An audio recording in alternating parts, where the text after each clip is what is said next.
Okay. I guess I'll be right back, guys. So we'll just give them a second to come back into the studio.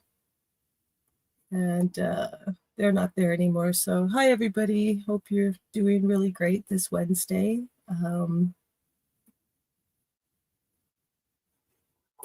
Let's just see what's going on here.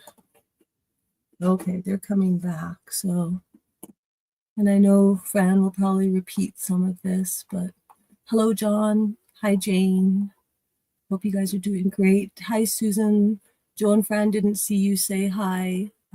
They were just away from keyboard when you sent that message, but they will. Hey, Dallas, how are you doing? Hi, Willie. Good to see you again.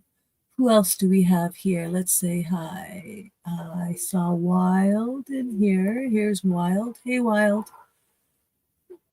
And here I they know come what back. Testing. You guys came back just in time to take over the hellos, so I will remove myself Thank now. you, Shauna. Where did everyone go? A question. Are you here to listen? Will you listen to each other? Yeah. So. All right. So welcome, everyone. And this is on Wednesday, July 2nd. And thank you for joining us. So in the chat, we have Shauna, my good wife. Thank you for getting us on, Shauna. You always do a great job. Jane Spitfire. Go ahead, honey. What were you going to say? No, we're on only because of Shauna and Vern. And John Marciano was the first one on. I thought I saw your name at the top. How can you be first? That's great, John. Yeah. How do you be first? I can never be first. I don't know. He's under there. He's under Joe Fran. And let's see, we have Susan Gillen. Hello. Gillian. And Dallas. Hi, Dallas. Dallas. And Willie B. 933. And let's see. I think we said hi to Jane. Hi, Jane. Love the flowers in the background. Oh, yeah. I put them in. I brought them in. They were by the window. Oh, you did? I left one there, but we've got two back there. They look nice lit up at night. Yeah, they really do. We really like them. Faded in San Diego. We know who that is. Hello. Hello. And Wild Wall. Wild. Paul Kohler. Paul. Okay.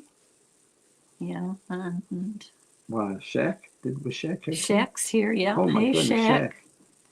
And Jay. Thanks, Jay, for coming on and being a moderator. Yes. Del Real Love. Hello, Del Real Love. How's it out in California? We've got Shaq and Del Real Love from California. And Faded is in California. We got California representing us tonight. Wow. Nadine, California. Well, hey, Nadine. Wow. Illegal immigrant. So, of course, we're 7 p.m.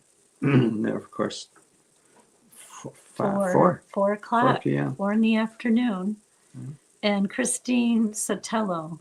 Hi, Christine. Thank you for joining us. Oh, and interesting. I'm just going to say it now. We had a nice call from a friend in Sweden earlier today. Yep.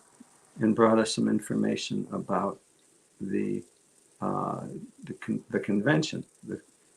Which convention? The district, whatever conventions they have now. Yeah, there's summer convention. Summer convention, whatever. And she had some information on that, which was interesting. We'll share that in a second.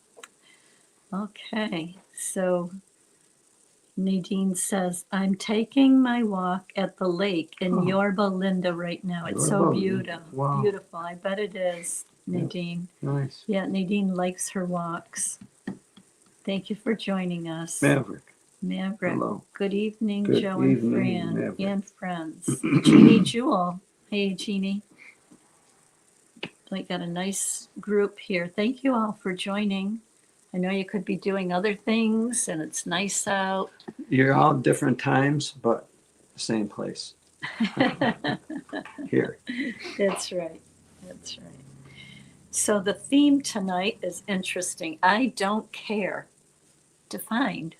So we'll get into that a little later. We've got a video. Yeah. But you want to start with the announcements? Oh, absolutely. Okay, so Shauna's got the announcements. We'll give her a minute to put them up. And this, again, anybody can go on our website. It's ExJWFriends, ExJWFriends. And first we start with the birthdays for July. Okay. Go ahead, honey. July 2nd, Cindy Quick and Sean Stinson. Oh, happy birthday. July 3rd, cookout. Yeah, cookout. Happy birthday. July 4th, 4th of July, Gail Gigi Murphy, Benny Nat, Ruby's daughter. Okay, there's three Happy there. birthday. And July 6th, Kimberly Lackner, Ryan Lee, Jeannie Jewell, and San Diego. Mm-hmm. Yeah. Our San Okay, Diego. our San Diego. Yeah. Happy birthday. July 7th, Jenny Diaz, Bo Benson, Nicole Goodyear. Happy birthday. Oh, July 8th, Hannah Chase, Rated Baldwin. And July 9th, Becca Holsinger, Missy Llewellyn, and Jeannie Feaster. July 10th, J.P. Jerry and Donna Caruth.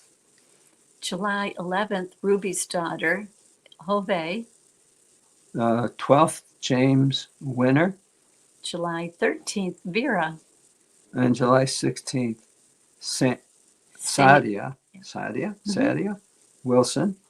And July 17th, Susan Gillis. We don't know. Gillis, No. David Podos, and Dee Fiskal's mom. July 18th, Nick Pinella, Fran's brother, and Chloe Sicot.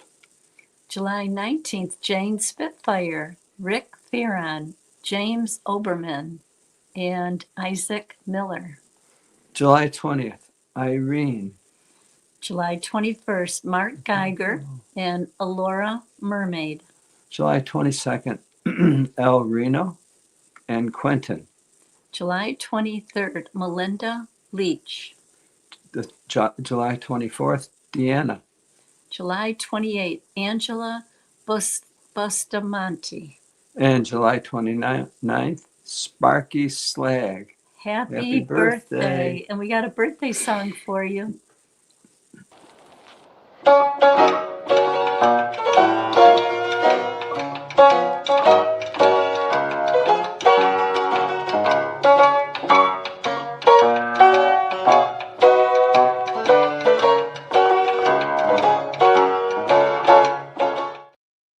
Melissa.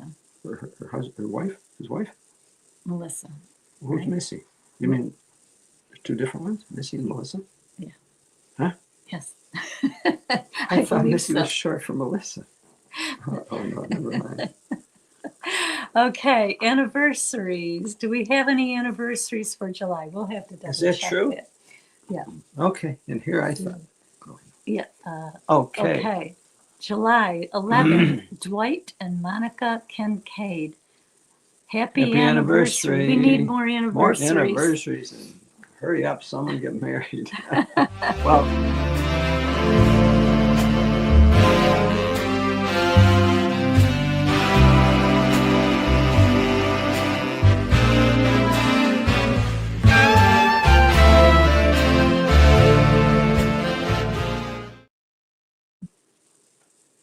upcoming events, August 1st. Two different people. Okay, August 1st at 9 a.m., August 3rd, 9:30. Still alive in 2025, ExJW convention. So that is Rick Fearon's, and this is in Tewksbury, Massachusetts. Make sure you go to Tewksbury. Some people think it's in Boston only Yeah. because Rick is near Boston. Right. But if you go to the Hilton in Boston, you're going to be at the wrong So place. Boston is how far away from Tewksbury? 24 miles, I Yeah, think we looked yeah, it it's- up. Yeah. Tewksbury is north of North of Boston. Boston. So if you fly into Boston or you take the train into Boston, you're going to have to take a smaller train. And where's that little town? There's another area, but you want to get to Tewksbury. It's not hard, but just make sure you go to Tewksbury. We will be there. A lot of people are going to be there, and it's going to be August 1st, 2nd, and 3rd. I mean, to be dramatic about it, it's going to be historic. Mm-hmm. Because frankly, there never was Never. in history That's right. an ExJW convention. ExJW, there never was, number one. Number two, they're going to have some movie production outfit that's interested in making a movie out of it. They're going to be making an ExJW movie. And some people were concerned because they still have family members that are Jehovah's Witnesses, and we understand that. So Rick said when they are filming, they're going to let folks know ahead of time so they can leave the auditorium or the place that it's going to be held. And there's going to be a sign that says on the air, on the air. Take cover. So you can leave that way. Or some people will wear a mask or disguise themselves or a wig. Or something. You can be creative, but don't worry. You're not going to be noticed if you come. There's going to be a lot of people there. And what else is there going to be? There's going to be dancing on Saturday night. There's going to be a talent show Saturday. There's going to be many, many speakers and experiences and a lot of folks that we know, a lot from that come on here. So if you have any questions, just email Rick at jwworldnews@gmail.com. The tickets are free to get in. All you have to do is pay your transportation and your lodging and your food. So. And rightly so. I'm sure a lot of people might have all these different words: trepidation, anxiety, worries, concerns about attending because of what it might come down, and how it might represent to them, and how they might feel, and what might take place. And I get it. I really do. I get that because I know. Personally, I've got my limits. And if I hear one time, please take your seats, I'm not sure how I'm going to respond, but it's not going to be pretty. Okay.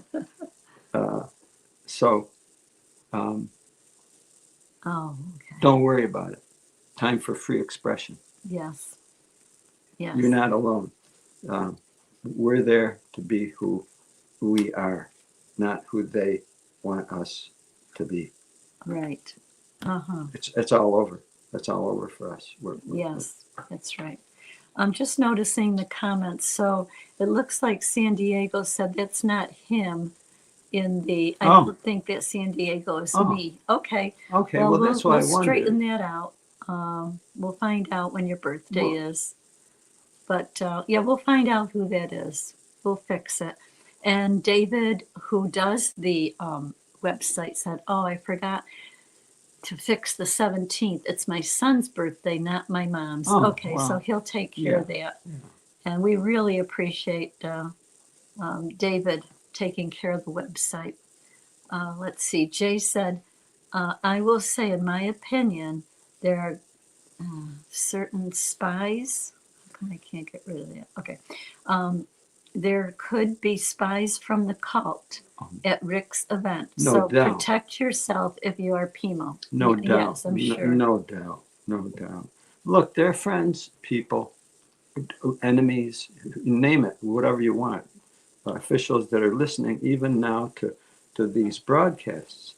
I was told by a famous or infamous witness. He used to be the CO. CO, whatever, that they monitor the broadcast. And I said, that's fabulous. They need to hear what, frankly, their future is. Mm-hmm. Because this is their future. They're living their past. Mm-hmm. This is the future for them. And I just want to say I'm proud to be part of that future with the rest of you and the ones who are listening who are not yet among the Yes. X's. Yes, we welcome any Jehovah's Witnesses that are listening right now or that are PMO. We appreciate your courage for going on the internet, looking it up, because we know that they make apostates look like they're evil with horns and wicked and, all kinds of ugly things. And understand, too, that with different organizations, specifically high control type organizations, cults, if you will, they have to make a big thing out of people like us, apostates. And all apostate means is someone who stood away from the beliefs. But they have to make a big thing out of us, because then that's what makes the rest staying in so critical, because they don't want to lose those people. And see, we have to be very evil for having done what we've done. And all we've done is exercised our desire to stop attending, and because we simply don't believe anymore. Right. See, but yet they have to basically demonize us, because otherwise the rest of the people in the organization might be influenced the same way as we were, for good reason. So a lot's happening. Yes. We're grateful for it, and we welcome everybody who's part of it. We have another meetup September 26th in Las Vegas, Nevada. ExJW Witness Meetup. That's going to be September 26th at 6 p.m. And that's going to go on until September 27th till 12 a.m. So if anyone is in the Las Vegas area, just click on that on the website and it'll give the location and the different activities that are going to be happening. So we do want to mention, Shauna, if you could just go to the, for Vern, for Please Help Vern. Yes, Please Help Vern Heal. We have the GoFundMe up, and we appreciate everyone that has contributed. Vern has to have a surgery, and they don't have the funds for it, and Canada doesn't cover it. Their insurance doesn't cover it. So if you can please, if you can just donate just a little bit, we appreciate it. And again, the ones that have donated, we truly appreciate it and help them. We're here because of them. We're here because of Shauna, and Vern. Yeah, we couldn't do this without them. We wouldn't be able to do whatever's taking place here. So I have to give total credit and support to Shauna and Vern. Yeah. Please understand that. It's not because of what we're doing, it's because of what they're doing. Right, exactly. So Resum Treatment Fundraiser, that's the treatment that Vern needs. And if you go on the website right here, you'll be able to donate. One thing though, when you donate in the US money, it gets converted to Canadian. So our money here is worth, how does it go? It's worth a lot more in Canada. Right. Right. So let's say an example, let's say we're donating $10. It gets changed over and maybe it's going to be 13, 14, 15. I don't know what the exchange is, but they'll get more for our money. So anything you can do to help, that's on the ExJWFriends website. Please help Vern Heal. And there's other things you can check out on the website. There's different videos and different links and all kinds of things. So we truly appreciate David putting that together for us. The second page, we have therapists, life coaches. We might be getting another therapist. We talked to him during the week, and hopefully he'll send us his information. But if you click on each one of their pictures, it'll tell you their background. Again, these were all Jehovah's Witnesses. They are all former Jehovah's Witnesses. So they know what it's like to go through the trauma and to help heal. So we're trying to build up that part of the website too. So if you know any counselors, therapists, life coaches, please let them know and we can add them to it. Thank you, Shauna. Did we forget anything? Anybody in the announcements? We want to welcome Fallen Ashes. Hi, Fallen. Hello. And did we, oh, Ruby, I The saw legal Ruby. immigrant. Yep. Thanks for helping, Ruby. Okay. Okay. Let's, we have a video. We want to get right into this video. And it's about cults. It's 22 minutes long. So if you choose not to watch the video, that's up to you. But it's very helpful. And you want to say anything else about it? No, we could share some information with each other afterward if you'd like.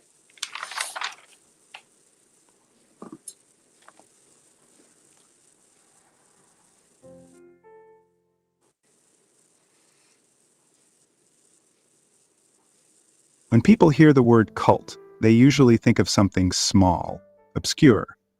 Maybe some isolated group on the fringes of society, worshiping a self-proclaimed prophet in a bunker somewhere. But the reality is, the line between a cult and a major religion is mostly scale, not substance. Strip away the rituals, the cathedrals, the centuries of art and architecture, and what you often find underneath is a deeply tribal psychology. A mindset built around obedience, conformity, unquestioned authority, and fear of dissent. And no one wants to believe they're part of a cult. That word feels too extreme, too embarrassing, something that happens to other people, weaker people, not to us, or the people we grew up with. But that's exactly how these systems maintain control. They don't present themselves as manipulative. They present themselves as sacred. The more we study how cults operate, psychologically, socially, structurally, the more uncomfortable similarities start to appear. Repetition of mantras, isolation from opposing views, blind loyalty to a leader or doctrine, strict boundaries between believers and non-believers, guilt, shame, and fear as tools of control. Now, of course, not every person who's religious is trapped in a cult. Many live perfectly normal lives, make their own decisions, and don't treat outsiders with hostility. But when you look at the structure of organized religion itself, the way it functions across time and geography, it starts to look eerily familiar to the patterns we associate with high suppression groups. Let's start with one of the core traits of any cult: thought control. This isn't just about being told what to believe, it's about being told how to think. You're not just taught that certain things are true, you're taught that questioning them is sinful, that doubt itself is dangerous. In many religious systems, asking the wrong questions can get you shunned.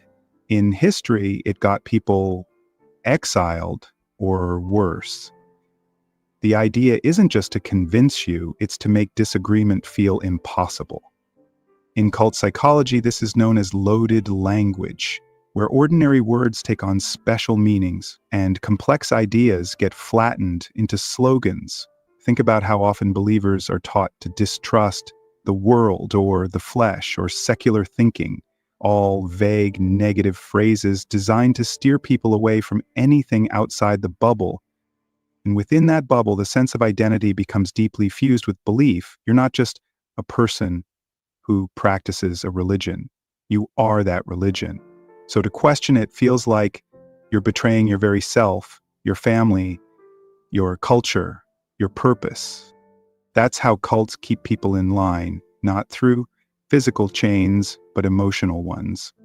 A lot of religions, especially the larger ones, also use a kind of social reinforcement that mimics cult dynamics. Groupthink becomes a survival tactic. You're part of a community that all thinks the same way, celebrates the same stories, condemns the same sins, and fears the same punishments. And it's not just about belief, it's about control over behavior, speech, even private thoughts. Ever felt the need to confess something you were only thinking? That's not morality. That's surveillance turned inward.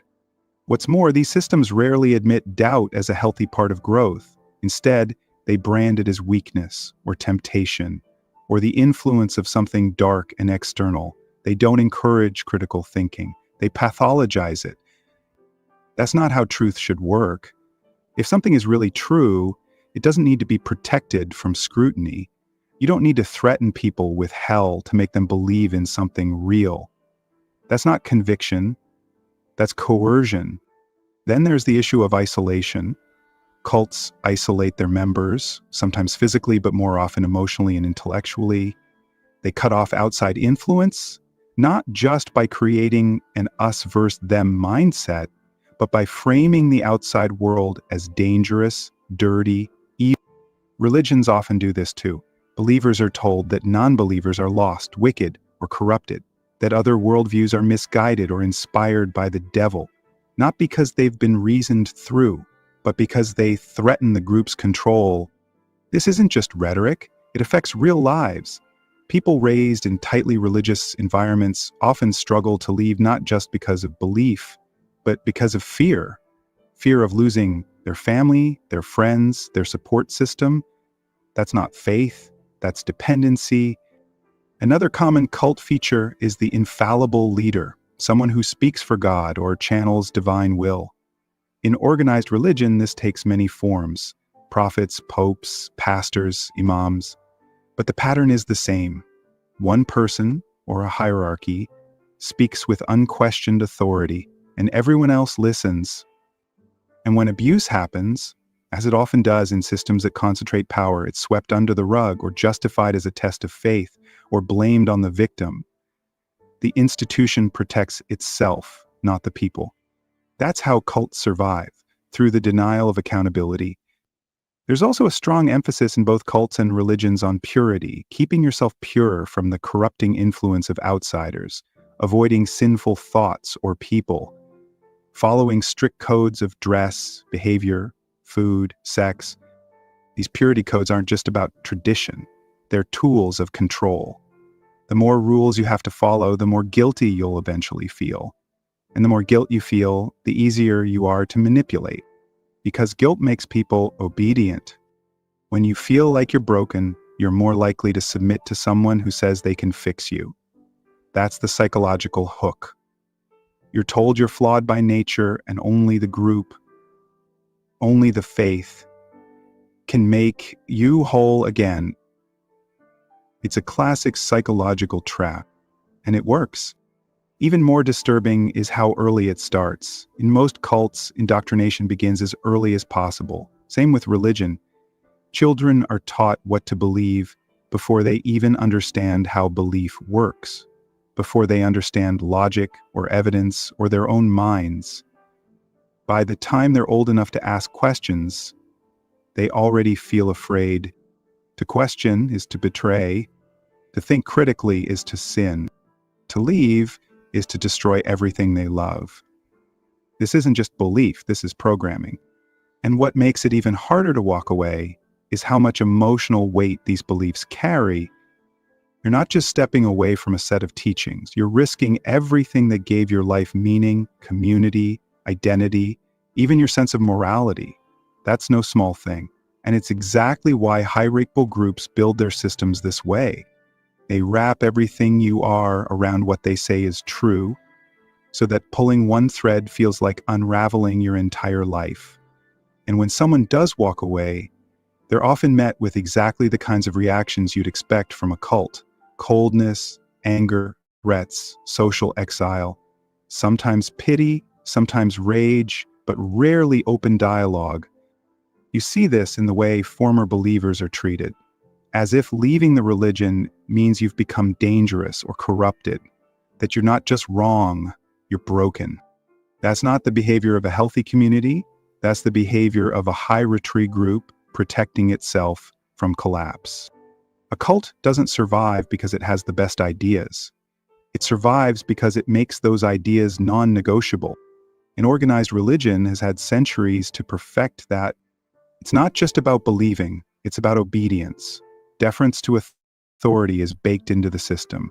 Whether it's a holy book, a priest, or a prophet, The idea is the same. Don't trust yourself, trust the system. Trust what you're told. Even when it doesn't make sense, even when it contradicts itself, even when it harms people, especially when it harms people, because then the pain gets twisted into proof you're suffering. That means you're being tested. You're doubting, that means you're under attack. You're questioning, that means you need more faith. It's a circular trap. And when the goal is obedience, not understanding, that trap becomes very effective. What's more, these systems often use love as a leash. The idea that God loves you unconditionally, but only if you follow the rules, only if you believe the right things, only if you stay loyal to the group. That's not unconditional love. That's manipulation dressed up as compassion. And it teaches people to fear the loss of love, to cling to it no matter how much it hurts. In cult psychology, this is called love bombing, overwhelming people with warmth and approval when they comply, and withdrawing it completely when they question or resist. You can see that dynamic in religious spaces too, especially in how converts are celebrated and how dissenters are shunned. And this makes criticism incredibly difficult, because even mild disagreement feels like betrayal. You're not just doubting an idea, you're doubting something sacred. And that's how it's framed. Sacred, untouchable, beyond question. But when something can't be questioned, it becomes dangerous. Because power that isn't accountable will always abuse that lack of accountability. And we've seen it in every century, in every country. Religious institutions abusing power, covering up crimes, controlling education, silencing voices, shaping laws to reflect their own doctrines. And each time, the defense is the same. We are beyond reproach. We speak for God. To question us is to question truth itself. This isn't humility, this is authoritarianism dressed in holy clothes. In many ways, religion works as a kind of cultural immunity system. Anything that tries to attack it, even in a small way, gets pushed out immediately. Not with arguments, no worries, but with fear. And fear is a powerful motivator. It keeps people in their place long after they've stopped truly believing. Some stay because they don't want to disappoint their family. Others stay because they're afraid of hell. Some even stay because they've built their entire social world around belief, and stepping out would mean losing everyone. That's not the mark of a rational worldview. That's the mark of a psychological trap. And what's strange is how invisible it all becomes when it's normalized. If a small group in the woods said the world was ending, that their leader spoke for the divine, that outsiders were dangerous, and that only total obedience would save you, we'd call that a cult. But when millions believe the same thing, suddenly it's tradition, culture, sacred truth. The scale changes, but the structure stays the same, and we start to excuse behaviors that we'd never accept anywhere else. We allow faith leaders to claim moral authority while silencing victims. We give religious institutions tax exemptions and legal protections that shield them from accountability. We teach children stories filled with eternal damnation and blood sacrifice, and call that love? That's how deep this goes. And the more socially accepted a belief system becomes, the harder it is to criticize. People feel like they're attacking something good, something noble, something that gives people hope. And sure, for many people, religion does offer comfort. It gives structure, identity, meaning. But so do cults. That alone doesn't make something true or healthy. Comfort can coexist with control, and often does. So what separates a healthy belief system from a cult? It's not numbers. It's not age. It's not tradition. It's whether you're allowed to question, to leave without punishment, to disagree without being made to feel evil or broken or damned. It's whether power is shared or concentrated in the hands of a few who claim divine authority. It's whether guilt is used as a teaching tool, whether fear is baked into the foundation, and whether love is offered with strings attached. Many organized religions fail that test because their survival has depended on control over what people think control over what they fear, control over who they trust, and over time, that control becomes invisible. It's just the way things are. But when you step back, when you really start to look, it's not hard to see the cult psychology hidden in plain sight. Not in the individual believers, but in the structure that binds them. It's one thing to recognize these patterns in theory, but their real power lies in how they affect daily life, how they shape minds, limit choices, and condition people to accept control as comfort. Because that's the most subtle part of it all. When obedience stops feeling like submission and starts feeling like safety. When the group's rules become your internal voice. When someone doesn't need to monitor you because you've learned to monitor yourself. This internalized control is one of the most lasting effects of a high-demand system, and it's especially powerful when it starts in childhood. The beliefs become your lens for reality, your standard for truth, your moral compass, even if it points in directions you never chose.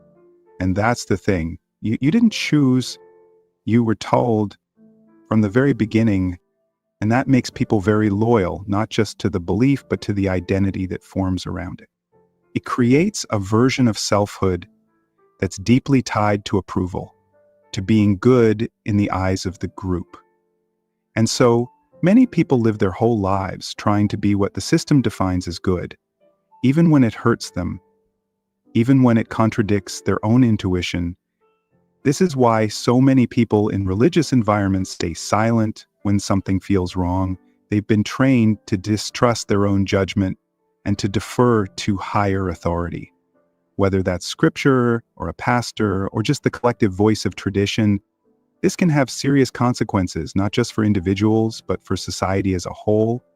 Because when large populations are conditioned to obey without question, to treat dissent as evil, to see outsiders as dangerous, then those systems become obstacles to progress, to equality, to justice. They resist change not because they've reasoned through it, but because change feels like betrayal. And institutions that feel threatened by change often protect themselves in ways that aren't just irrational, but harmful. You can see this in how religious groups have responded to scientific discoveries over the centuries, from Galileo to Darwin to stem cell research. There's often a reflexive resistance, not because the facts are weak, but because the facts contradict the story. And when the story is sacred, facts become the enemy. You see it in how religious leaders have fought against civil rights, women's rights, LGBTQ+ rights, often using scripture as a shield for bigotry. Not always out of hatred, but out of fear.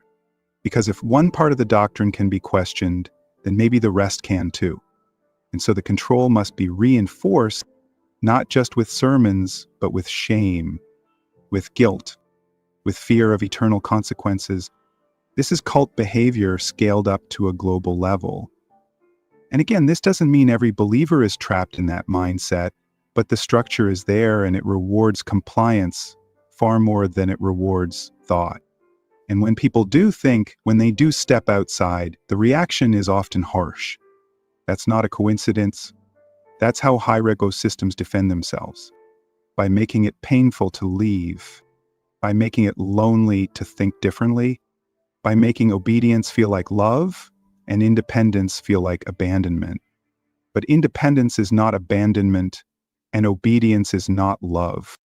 Love doesn't require silence. Truth doesn't fear questions, and meaning that can only survive inside a cage isn't meaning at all. The tragedy is that so many people sense something is off. They feel the tension, the contradictions, the dissonance, but they suppress it because the cost of voicing doubt feels too high. They bury the questions because asking them risks everything. But questions don't disappear. They wait. And often all it takes is one moment, one contradiction too many, one injustice that can't be excused away, one flash of clarity that cuts through the fog. And the whole house of cards begins to wobble. That's where real change begins. Not in loud debates, but in quiet awakenings, in the late night thoughts no one else hears, in the small, honest conversations people have when they think they're alone. That's when the system loses its grip, because the system can't survive without fear. And once the fear breaks, even for a second, there's no going back. This is why so many ex-believers describe their departure not just as a rejection of doctrine, but as a recovery of self. They didn't just stop believing, they started thinking again, feeling again, trusting their own mind. That's what cults try to prevent. And that's why organized religion in its more extreme forms mirrors that same architecture. Because it needs loyalty, not curiosity. It needs obedience, not exploration. It needs you to stay small so it can stay big. But people outgrow cages, even ones they've lived in their whole lives. And the moment you stop fearing your questions, that's the moment the whole structure starts to crack. Not in a violent way, but in the quiet, persistent way that truth always works. That's what makes this topic so difficult and so important. We're not just talking about beliefs. We're talking about systems that shape how people think, feel, and live. We're talking about control disguised as purpose, obedience disguised as love, fear disguised as faith. And once you start seeing those disguises, you can't unsee them. You realize how deep it goes, how many people are trapped without realizing it, how many mistakes get excused in the name of something higher. You realize that manipulation doesn't need to be loud or obvious. It can wear a smile. It can come with rituals and candles and songs. It can look like tradition or community or peace. But if it requires your silence, if it punishes your questions, if it demands loyalty over truth, then it's not peace. It's pressure. And it's not community. It's conditioning. You don't need to hate something to outgrow it. You don't need to be angry to walk away. You just need to recognize when something is holding you back, when it's shaping your mind in ways you didn't choose. That recognition takes courage, because leaving a high-resource system means facing uncertainty. It means being okay with not having all the answers. That's where freedom lives. Not in knowing everything, but in being allowed to find out. The cult doesn't want you to find out. It wants you to stay obedient, stay afraid, stay quiet. Religion, when it mirrors cult behavior, does the same. It tells you that your doubts are wrong, that your instincts are sinful, that your questions are dangerous, but they're not. They're the beginning of honesty, and the beginning of clarity, the beginning of being able to look at your life and say, this is mine, not borrowed, not inherited. And that matters, because a life lived in fear of punishment isn't a life, it's a performance, a script you didn't write. And you don't have to perform anymore. You can choose meaning that makes sense to you. You can find morality that doesn't rely on threats. You can build identity from honesty, not obedience. That's not a rejection of purpose. It's the start of one, and it's not easy, but it's real. And that's enough, more than enough. Because freedom, real freedom, doesn't come from permission. It comes from the moment you stop asking for it and start claiming it quietly, clearly, and completely.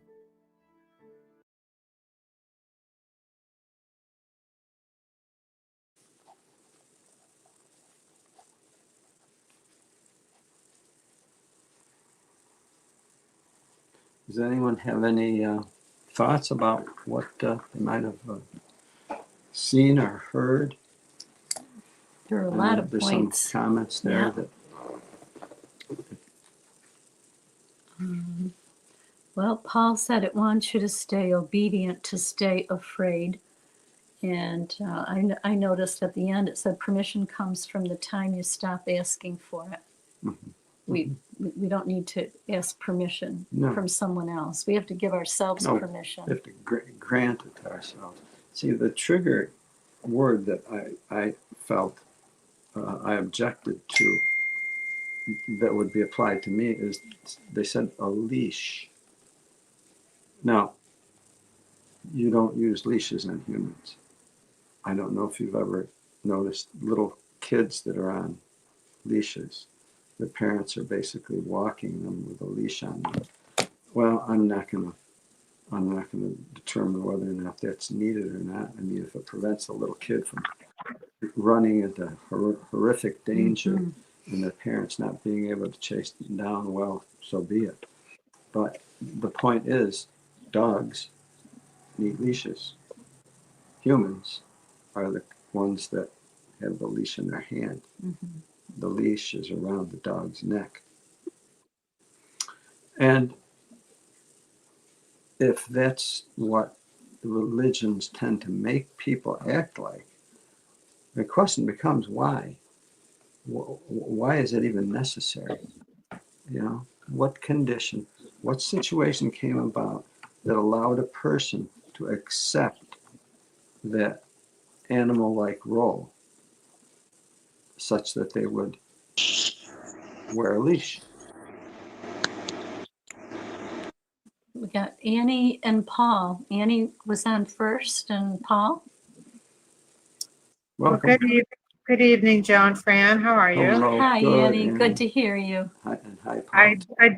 I didn't see all of that because I was on the phone, Oh. but I saw a lot of it. I just love those videos because it's so spot on. Yeah. And it's a very new way of thinking for anyone who's been in a religion to realize the backstory of religion and the influence it's had. And I know that we've been speaking before, we've kind of agreed that all religion is a form of a cult, but there are some that are worse than others. You know, not all religions are a high control cult, but Yeah, just to pick up on that, Annie. See, the word cult doesn't bother me so much, but the modifier that goes along with it, for example, high control, exactly. or destructive, or Right. manipulative, or any other negative kind, or unhealthy.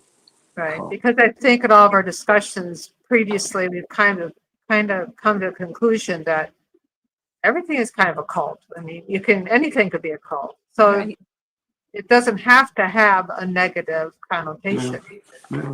But when it is, Yeah. like you were saying, destructive or harmful, Mhm. controlling, And, that's and, we, different.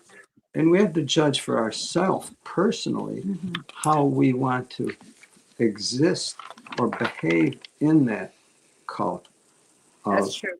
For example, the government that we're a part of. We may not be part of the government, but we're underneath that cult-like control of the government, in such that we exist in a culture. Right. So the question becomes, well, is that healthy for us? In other words, is there a healthy way we can exist in it? Is there an unhealthy way? So I really think the focus is not so much on it's a cult, as opposed to, well, how am I behaving in that cult? What's the part I'm playing, and what's the effect on me that I'm having in that And cult? what is the effect it's having on you? This group that you're in, what effect is it having on you? Are you able to be yourself? Yeah. Are you pushed into a mold of some kind? Yeah. And we can look at the other way too. For example, pointing the finger at abusive elders. What effect is it having on men who come into that organization and take on an oppressive role Right. in that cult? They may not have been that way previously, but now in obedience and in compliance, they're taking on an abusive, controlling, manipulative manner toward others. It's having a bad effect on their character, as Right. well as the people They, that. they themselves are being controlled and Yeah. abused. And a lot of times they don't even realize it, partly because they become so power hungry Yeah. that they'll tolerate it to have the position that they crave to have. Yeah. Yeah. Yeah. If Paul, if you unmute yourself, you were next. Annie, Thank you, Annie. hang in there, please. Stick around. It was good to see you. Ow! My cat's got me. Ow! Quit. You guys hit my lap. Hey, killer. And he digs his claws in. This is You, Ouch. oh, you Really? bet. yeah, Oh, what a, cat. holy smokes. That's a monster. What's his name, Paul? Goozy, like the motorcycle, the Italian motorcycle motor. Goose. Oh, Goosey? Goosey. Goosey.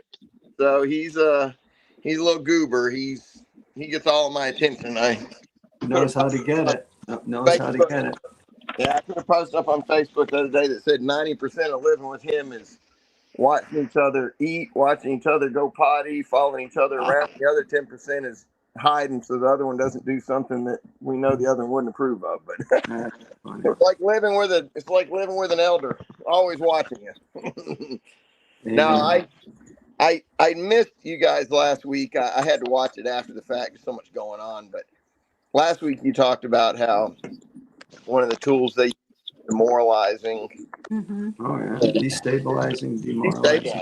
Most definitely. And I'd been thinking about something for a long time. It just built on it. And then this time, or this show talks about, hold on. This show talked about it wants you to stay obedient and stay afraid. And so one of the things that I've thought about for a long time with this organization, and any cult, they use the same tactics that an abusive mate uses in a relationship. Oh, my In fact, I don't know when, but coming up, there's a speaker is going to be at an event center near me doing a show called The Psychology of Cults. wow. And Nice. in the description, it talks about how cults also use the same tactics as abusive mates do, or abusive bosses, or anything. And Yeah. it's fear and It works. intimidation. It And works. yeah, and the fear and intimidation factor doesn't have to be because they specifically spelled out a fear. When you talk to a counselor that's used to dealing with people with abusive mates, they'll tell you that the abusive mate, wants you to think things that aren't reality. Like a husband might say, if you leave, I will find you. I know people, or any other number of things. And so before long, what happens is you stay obedient, not because of rational fears, but because of fears that you've built in your head of what this person or this organization or this thing may do to you. And I think that's really happened a lot with organization. And people may disagree with me on this, and I'm perfectly fine with that. But this organization is basically a group of very weak men that hide behind the freedoms of religion that were offered in the United States. Yeah. And as far as, and again, this might be something people disagree with me on, I don't think they have the power that's ascribed to them as far as having people in every form of government and things like that. Most of government hates Jehovah's Witnesses. They can't stand them. I've been in the political arena. I've been in a little bit everywhere, and no one anywhere has anything good to say about Jehovah's Witnesses. But the organization isn't going to stop you from thinking that they have friends in high places that can do things you do. They want you to think that. They're never going to say, no, that's not true. They want you to think that if it keeps you in line. And I think what happens is some people are so afraid, so intimidated, even after they leave, that they're afraid to stand up to this organization because the organization is going to tap their house or tap their phones or get the FBI or the CIA after them. And in the end, all that does is serve the organization's needs. When if we stand up to them and stand up to them and fight them on grounds that are reality, like we do know the CSA stuff and the shunning stuff is valid arguments. But if we're going after them because they have connections in the CIA or any other number of things you hear, that takes our argument away and makes us look like the crazy apostates they say we are. So that's all I wanted to add. Yeah. Thank Yeah. you, Paul. Yeah, Paul. Thank you. No, Paul, I've given thought to it too. And as much as they probably don't, the government, the officials, like you said, don't appreciate witnesses, I can't help but think that the government literally funds the witnesses with tax exemptions. Yeah. Because they're keeping a certain portion of the population compliant and obedient and uh, ready to submit. So governments like religions, not because it's good for people, it's because it's good for them, the Yeah. governments. And I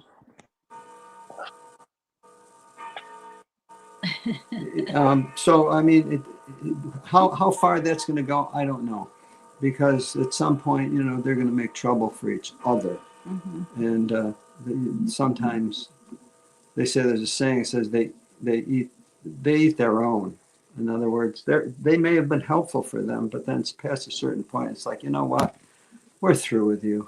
We're so over you, and like you're no longer useful to us. Yeah, I agree with that. I mean, we have freedom of religion in the U.S. Like you said, we're given tax exemptions, which gives the organization, more Yeah. resources. And then, witnesses for one are urged to pay taxes. Not to engage in military actions, but definitely to pay taxes. So I think we're on the same page there. It just bothers me, not bothers me in the sense of offends me, but bothers me to see people that are so fearful of this organization that's literally just a bunch of old men hiding behind. Well, this is where it's a transaction. In other words, let's say in a relationship, someone says to the other, "If you this, then I'm gonna this," and the other says, "I don't care. I don't care. You do whatever you want to do. What you're saying doesn't mean a thing to me. I don't care." See, it won't work then. Then it won't work. And But they're see, afraid of us when we say we don't care and we don't ascribe them the power that they yeah, want. And I'll give a good illustration of how powerless they really are. If they really had the power that some people feel they have, which is a rational fear when you've been in a high control group, but if they really had the power that people thought they would, we wouldn't have YouTube channels like this. right, right. So Right. I say all this because I see people afraid of a bunch of powerless old men, that the only power they have, again, is just the power that they ascribe to themselves inside the cult. But outside the cult, they just have religious freedom protection. So Yeah, that's what glad, it is. glad to see people get away, and I'm glad to see you guys. Well, see, that's exactly what's taking place. People are standing up for their rights. You were probably going to say something.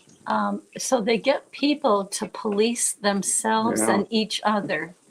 So they put these, words out there. I think they called it, Loaded language. loaded language, the video mentioned. So, oh, wow, I've got to tell on so and so because they're doing such and such. And so they get, or they go and confess something that they've done. Yeah. And so they're, policing themselves and each other. And see, in all fairness, the Catholic Church started this a long time ago. Yeah. I mean, I can think of numerous times I went into this dark cubicle with this man on the other side who I couldn't see, and I had to relate to him my sins freely. Bless me, Father, for I have sinned. I blah, blah, blah, blah, blah. And it's like, It's true. Well, what on earth, where did that come from? I was like, I don't want to tell him. Oh, no, you got to tell him to get your sins forgiven. No. So they trick people into playing this game until they realize. And my girlfriend we have this conversation all the time, that she doesn't understand why my parents can't just reason and use critical thinking. And I've explained to her that's because the organization puts into your mind that just the thought Yeah. of something is a sin and you're accountable to Jehovah. So they've trained themselves not to even think. And so when people train themselves not to think, I know. or only to think in the terms of the organization's roles, when you leave, you have to learn how to think again. Yeah. Yep. So, but anyway, I didn't want to hold everybody up. I love hearing No, everybody. No, thank you. you're not. Thank you, You Paul. help engage our minds. Apasta babe, you there? And who else? Pasta dude. And a pasta dude too. Who's first? Pasta dude was here. Linda, hang in there. Hi. That's my little granddaughter. Hello. Hello. How are Hi. you? Good to hear you. Her name is Simone, Hello, Hi, Simone. Simone. I love that name. and she's waiting for me to take her. So I don't have a lot of time. That was a great video. Congratulations for getting that one on there. Wait a minute, I'm talking now. I don't have a lot of time. So thank you, honey. So yeah, that was a great video. And Annie, if you didn't see it, I'll check it out. It seems to me that everybody should watch it twice. I mean, it was so thorough. It made me think about how when I was going through the process and the struggle, I said to my wife, who was coming around slower, and I said, you know, honey, everything they want us to do, it seemed kind of crazy, but you know what? It's still totally fine with me. But that's got to be the truth, the one and only truth. That's the claim they're making. This is a high claim. So and they won't do that. They have no interest in doing that. The energy is aligned with everything that was being brought out in the video. All of the energy is those control mechanisms, all that guilt tripping, and you're going to be like Korah and the rebellious ones and swallowed in the earth. The whole congregation is going down because you watched an R-rated movie. Yeah. See, we were blocking God's Holy Spirit from the congregation. Recall that? Oh, yeah. Wow. I think it was Leviticus 5:1, where the Israelites were told, if you come to know, if you've seen or heard anything that threatens the congregation, and you don't report it, then you're equal to what they did. And they throw that down, although we're not under the law, right? So I got to take off for a minute. I just wanted to check in. It was a great movie or a great video. I love that stuff. Thank you. You guys have a great night. Thank you, I can send it to you. Thank you. Yeah, and great. Simone too. Bring Simone on again. Yeah. I'll put her on video. She's safe. She'd blow your mind. She's so cute. We'd love Say goodbye, that. Simone. Bye, Simone. Bye. Bye. Love you. Bye-bye. Let me put her on camera. Your wife. Check this out. Hi. Simone. Oh my Hi. God, you're so pretty. Hey, pretty girl. I love your curly hair. Okay, Get to meet you, I gotta get out Simone. of here before somebody busts me. Thanks. Wow. Thank you. Love Hi, you. Linda. Hi, Linda. Hi. Take care. Hi. Wow. I just saw her and she just makes me feel so like everything's going to be okay. Right. Just looking at her smile and everything. She's so beautiful. Yeah. So I'm hoping that video, that the link gets put in the description box for this show. Okay, good. Yeah, and I can send it to you too, Linda. Thank you. I've got to assure you, there's so many of these good videos that are out there now. There's a saying that says, when the students are ready, the teacher appears. Yes. And there are so many of these helpful videos that gives us the words, the understanding, the articulation of what we're going. Yeah. Thank you. Yeah. I appreciate that a lot. Now, I never really give you, well, I do kind of push back with you, Uncle Joe, but I'm going to do it a lot right now. Did you or did you not hear that portion where it said if you were born in, you did not choose it?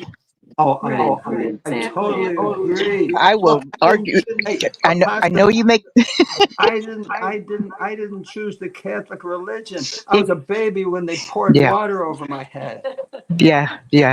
I've always pushed back with you on that, and I know why you do say that. Like, you bring it up to us, you say, "But we chose it," and I sit here and go, "I didn't choose it. I never chose." I get all pissed off, and I know. but Well, but look, maybe there's a hint there too that we can unchoose. you're right. When you do realize what you have, like, take responsibility. I do understand why you mention it. You know, you did this, you get the consequence, kind of thing. It actually empowers you when you look at something and realize, oh, I chose to do that, and if I chose to do that, I can choose to undo it. That gives it. It does empower people. But if we're born in, it's to no fault of our own. But someone took advantage of me and my Hmm. vulnerability. Yes. And when I presented our family to these freaks, because I was interested in a good environment for the children growing up. Yes. So it's like they knew better, and I didn't. And so Well, and he basically chose for me. I mean, and I should have chosen. I should have, but I didn't.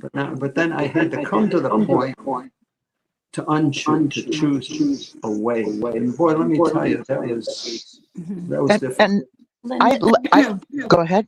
Go ahead, I Nan. just wondered, do you have two, Oh, something. Yeah, I got to. two things I running? thought I got rid of it.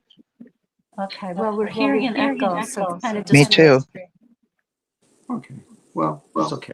But go ahead and we're listening. I don't hear the echo now, but That's good. It's So good. Okay. Okay. Good, It's okay. good. when I do look at the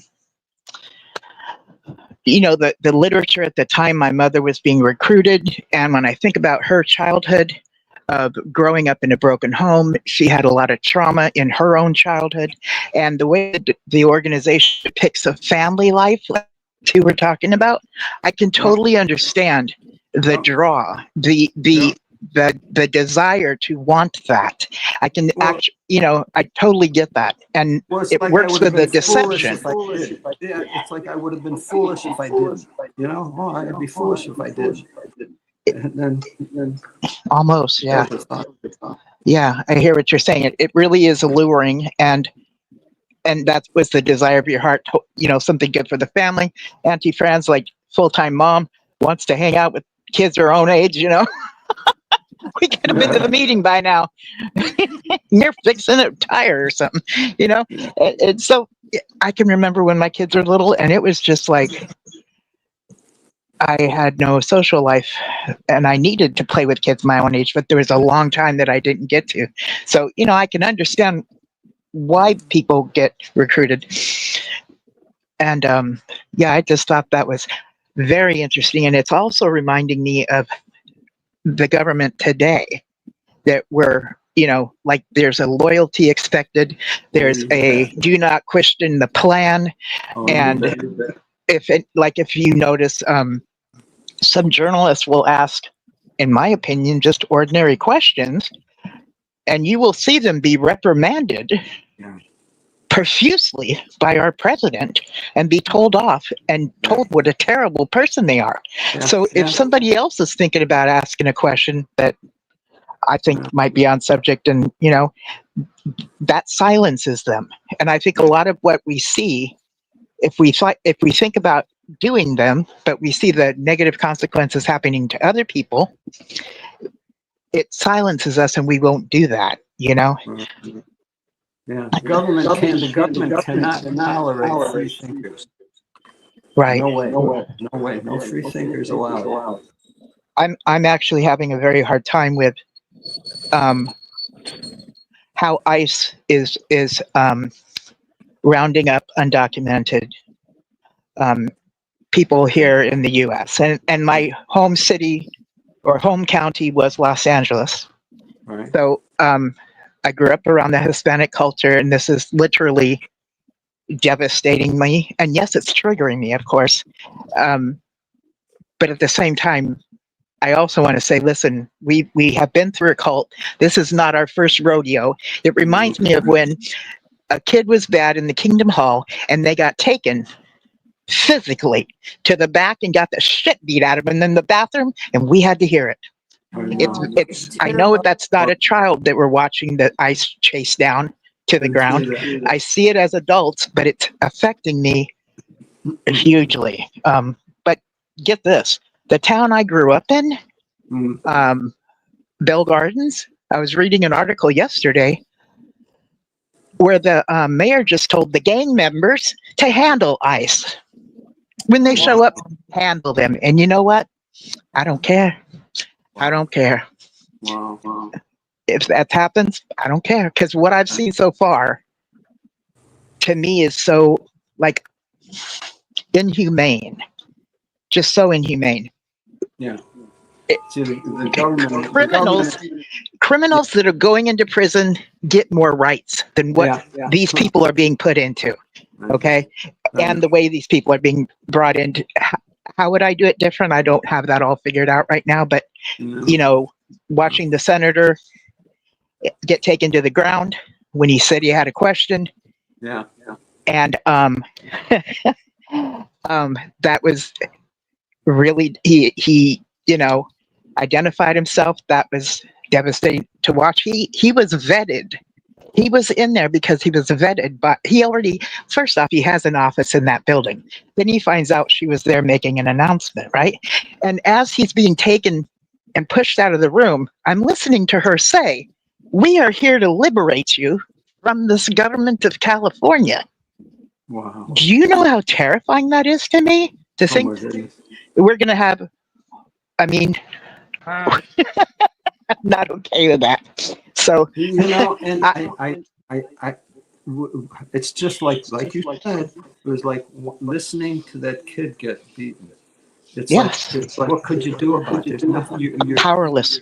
That's it. That's it. And here's the point with that. We feel so emotionally from it. But what can you? Hello. The more you care about it, yeah. Yes, it is. the more you're going to suffer torment. Yes. And I don't mean to be insensitive. No, I don't think you are being insensitive. I think you're directing us back to a place of. Well, I have to control my care, because otherwise, I mean, I would feel devastated. When I was younger, I knew I felt too strongly and too powerful for so many things, and I wondered, how am I going to get through the next day with how deeply I feel about a certain situation. I didn't know how I was going to get through the next day. It was that kind of a overwhelming feeling that I couldn't manage. And unless a person controls that level of care, they're going to eat themselves up. And some do.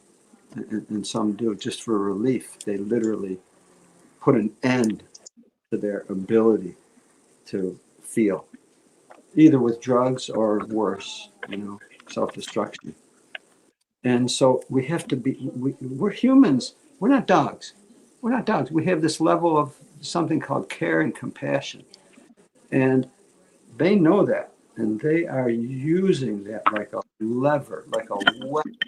They're getting us to weaponize our care against ourselves. And they know how to do that. They're doing that through the media. They're doing that through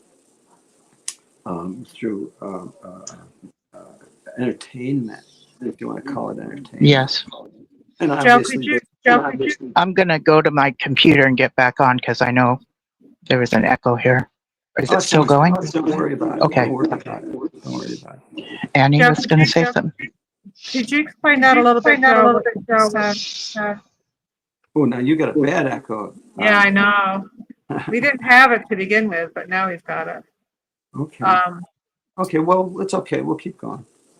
Yeah, could you explain what you just said about, I forgot what you just said. What you were just saying. Look, some people are, some horrible thing can happen in front of them. And It doesn't matter. Doesn't mean anything to them. They have no feelings for it. Another person, it could devastate them. Just seeing a horrible thing that happened. They literally wouldn't know how to get over it. They would be flooded with emotions, and they wouldn't know how to go forward because they have such a deep level of compassion. Well, if that goes unregulated, their life is not going to be very functional. In fact, they're going to do what they can to escape that overpowering emotion that they have. And So what the is the government, answer? What is the answer for someone who is by nature empathetic and has a sense Well, of humanity about them? What is the I answer get- then? I guess it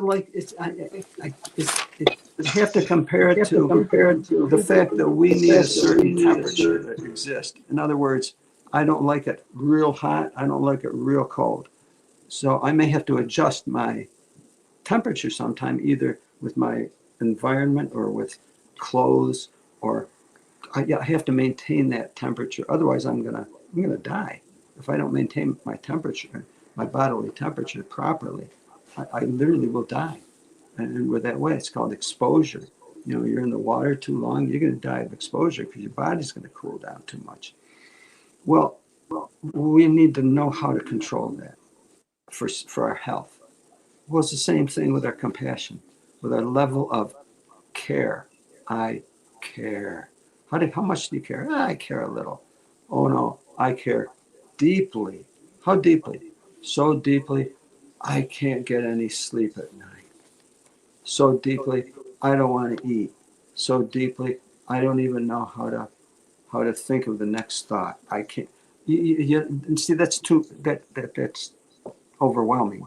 It's just an overwhelming effect on your So life. it's a matter of recognizing the things you can't change then, right? Yeah, yeah, and then controlling that and basically saying, look, I care, but I cannot allow myself to care that deeply.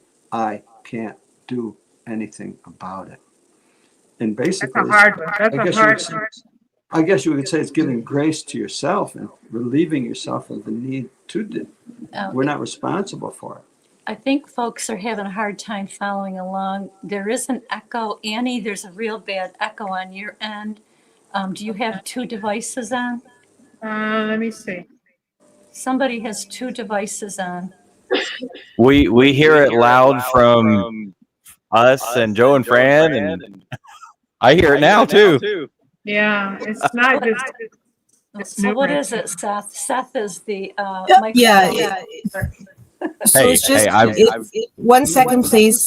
It's just feeding back through Linda's mic. See, I can cut the echo right there. Linda, when I unmute you, can you just please mute yourself? Because I'd hate to have you muted when you don't mean to be, okay? I actually had my mic muted. Okay. Oh, yeah, well, I'll it's just not, I'll go get on the computer because yeah, I'm on my I smartphone right don't now. think your StreamYard is responding correctly, so it's not Yeah, I showing agree. he's muted. Okay, thank you. I'll watch for you to come back then. Sorry, guys. Thank you. We have such a good technical support. Yes, thank you. Thank you, Seth. Hey, that was better than what they did at the Kingdom Hall, you know? All the soundboard stuff back there. Hey, you got it figured out. We're well If taken. I could just comment, earlier, the comment was made, Joe, you made it about how government uses religion, which we know, of course, it's a useful tool for them. You didn't word it quite that way, but it reminded me of something. You remember how, oh yeah, you're talking about how religion and witnesses, and for example, teach us to be submissive to the government, right? Yeah. Okay. But during COVID, I think it was during COVID, I can't remember who it was, but it was a politician who actually quoted Romans 13. And he said that he felt that the citizens should be in submission to the government. He, as a politician, was quoting that. And I just thought that was so interesting. I've never heard anyone use the scriptures like that for his own purpose, of course. But so how you can see how one feeds off the other. You know, there's this nature of people that and I think it's biologic. They're either master or slave. Yeah. They're in other words, or free man, woman. Right. And you're not. I don't think you're going to change that any more than you're going to change someone's hair. In other words, person's born with a certain kind of hair, or none, or whatever. And the same thing with their nature of desiring self-determination. Now, government says, heck, we don't want the people to determine what they want. That's what we're here for. Because if we determine something has to be a certain way, and if they say, nah, we don't want to do it, it won't work. So we need compliant people. In fact, heck, we'd like it better if we had slaves. It's like, oh, yeah, really. I mean, think about it. Slavery was in existence for the whole human race. There was slavery. It's like, you don't think that they've let go of that notion. They just buried it and hid it in religion. Right. And in government. They figured out, well, we can't make slaves out of people. At least we can control their minds like slaves, and which is mind control. But see, now people are catching on to the higher understanding, because there were entities, and I don't care what they're called or what they look like or where they came from, but entities that imparted higher understanding to humans that they didn't possess before that. Humans did not come up with all their own understandings. They didn't come up with their own technology. They didn't come up with this. They were basically blessed with it somehow by creatures, whatever, entities that were superior to us in intellect. And so we don't have their knowledge, but we're catching up to it. And that's the point. By waking up, we're realizing, I see what they're doing. They're using fear against us. We naturally have fear. They're using it. We have compassion. They're using that against us. Mm-hmm. We have needs. They're using our greed against us. Just as fear can be learned, though, it can be unlearned, and Well, yeah. I think that's what you're saying right there. Is yeah, they are using that fear against you, but Sure, it can quickly control. be unlearned. Well, see, they say they fear things that we don't understand. As soon as you understand it, it's like, oh, I understand it now. Right. Worried about it, and that's so knowledge dispels fear. And Yes. And so, my goodness, it never. I don't think ever before in history did we have an internet like this that allowed people to communicate so freely with each other, so as to bring people up to speed. And I was thinking about that. It's such a beautiful, bittersweet blessing. I was thinking about that the other day about, and I know it still goes on, but when the internet first came, the computer system started, the internet, the web, all this stuff was kicking in. Do you remember how companies were hiring data entry people? Yeah. Now, if I understand correctly, that meant that people were hired to enter information into the system. yeah. So now we can call into question who was providing that information. Are we sure it is all so accurate? But okay, Annie, back up now to when newspapers, forget the internet, newspapers first came on the scene. Who controlled the information that went in newspapers? That's true. The publisher. And let me tell you, publishers were highly controlled. In fact, initially the publishers were individuals. There were many independent private publishers. Well, what happened there was a certain point in history that it was either legally directed or whatever, but all the publishing got bought out by 2 or 3 big publishing companies, so that they wiped out all the little guys. And now they were able to control what was put in the newspaper because it was now, they eliminated all those little guys. Now they just got a few that they could control. Publishers have very powerful control. And the government, of course, has their ear, and they control the publisher. And of course, the same thing happened with the internet. The internet is all controlled. It's all controlled. So how much of what we get is real? Who How knows? do we know what's Who real? knows? What's Who not? knows? Yeah, think of So this. we have beliefs, but are those beliefs based on accurate information? Here's a question. Who cares? And no, in Well, other words, kind of do. well, okay, look, because I know I want to know that if I take a step on those steps, I'm not going to go crashing through.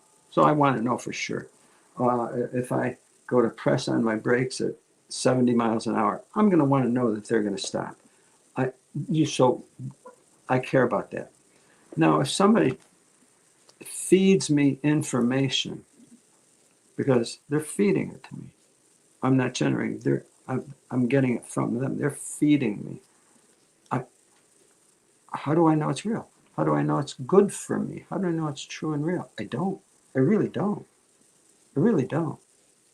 Best I can do personally is pay attention to it. I'll note it, take note of it, pay attention, and keep listening. Keep listening to see how it fits in with all the other stuff that comes. I don't know of any other way. So the theme is I don't care, but Defined. Defined. Joe and I were talking earlier this week because there are times when we care, and usually it's the things right around us. And if I could just give you an example really quick, without mentioning names, there was an ExJW who was invited to go to another state to meet up an ExJW, and it turned sour. So I'm not going to give a lot of details, but I kind of sensed that there was something wrong, and I kept asking questions. In other words, it was a bad decision. That could be a dangerous situation. Very dangerous. But I asked questions, and I said, I know it may not be my business, but I need to know because I won't be able to go to sleep tonight knowing if something happens and I didn't do something about it. Yeah, I cared. So we made a phone call to someone. It was late, but they picked up, and we got them involved in it. So, yeah, this was a very dangerous situation. Here's another example. Joe and I are driving down the road. We see this girl walking on one side, kind of like just kind of wandering. There's periodically looking back. Looking back. It's like it just didn't look right. And on the other side of the street, there was this guy on his phone, and he's walking. They're walking in the same direction. Yeah. We go, something sounds strange. It just Something didn't look seems right. strange. So we called 911. Actually, we turned around first. First, we turned around. That's right. Excuse me. First, we turned around. We turned around. We went past her, and I said, I got it. That's right. We turned around, and I said, do you mind asking her if Right. And I asked her, I says, is everything okay? And she said, yeah, kind of, yeah. She might have been on drugs. She looked like she was on something. I go, well, what else did I ask her? Do you need help with anything? She goes, no, kind of like that. Yeah, it didn't sound right. It didn't seem right. Good. So anyway, we called the state police and reported it. We Just don't know what happened, but we know that we did something. So in that situation, we cared. And it was around us. It was in front of us. And there's limits of things that we would do, could do. Right. I mean, easiest thing would be just breeze right by and say, who knows, who cares? Right. Or on the other hand, we could have said, oh, I'm not leaving this one. Right. We're going to find out. We're going to wait here until the police come, blah, blah, blah, blah. Right. We didn't go to that extent. No. And it's that way with any one of you. Yeah. Anyone. Yeah. You have a level of care that only you have the right to control and manage. You. So when Annie mentioned, so how do you know, if things are true or not? Usually we know things that are true, that are right around us, that we can verify it. If we hear something, we should go right to the source and verify it. But beyond a certain point, we can't do anything about it. and And that's why frankly- we said and- we don't care. And frankly, I could hear it, but I don't have to believe it. Right. And I don't have to get agitated. Gee, I don't about have it. to say, "What? Didn't you hear that, Joe?" I said, "Yeah, I heard it, but I can't prove it's true or false. But I heard it." And I can't do anything about it. No. Well, don't you I- believe it's true? I can't prove it's true or false. Should I stake my life on it? No. Do I have to? No, I don't have to.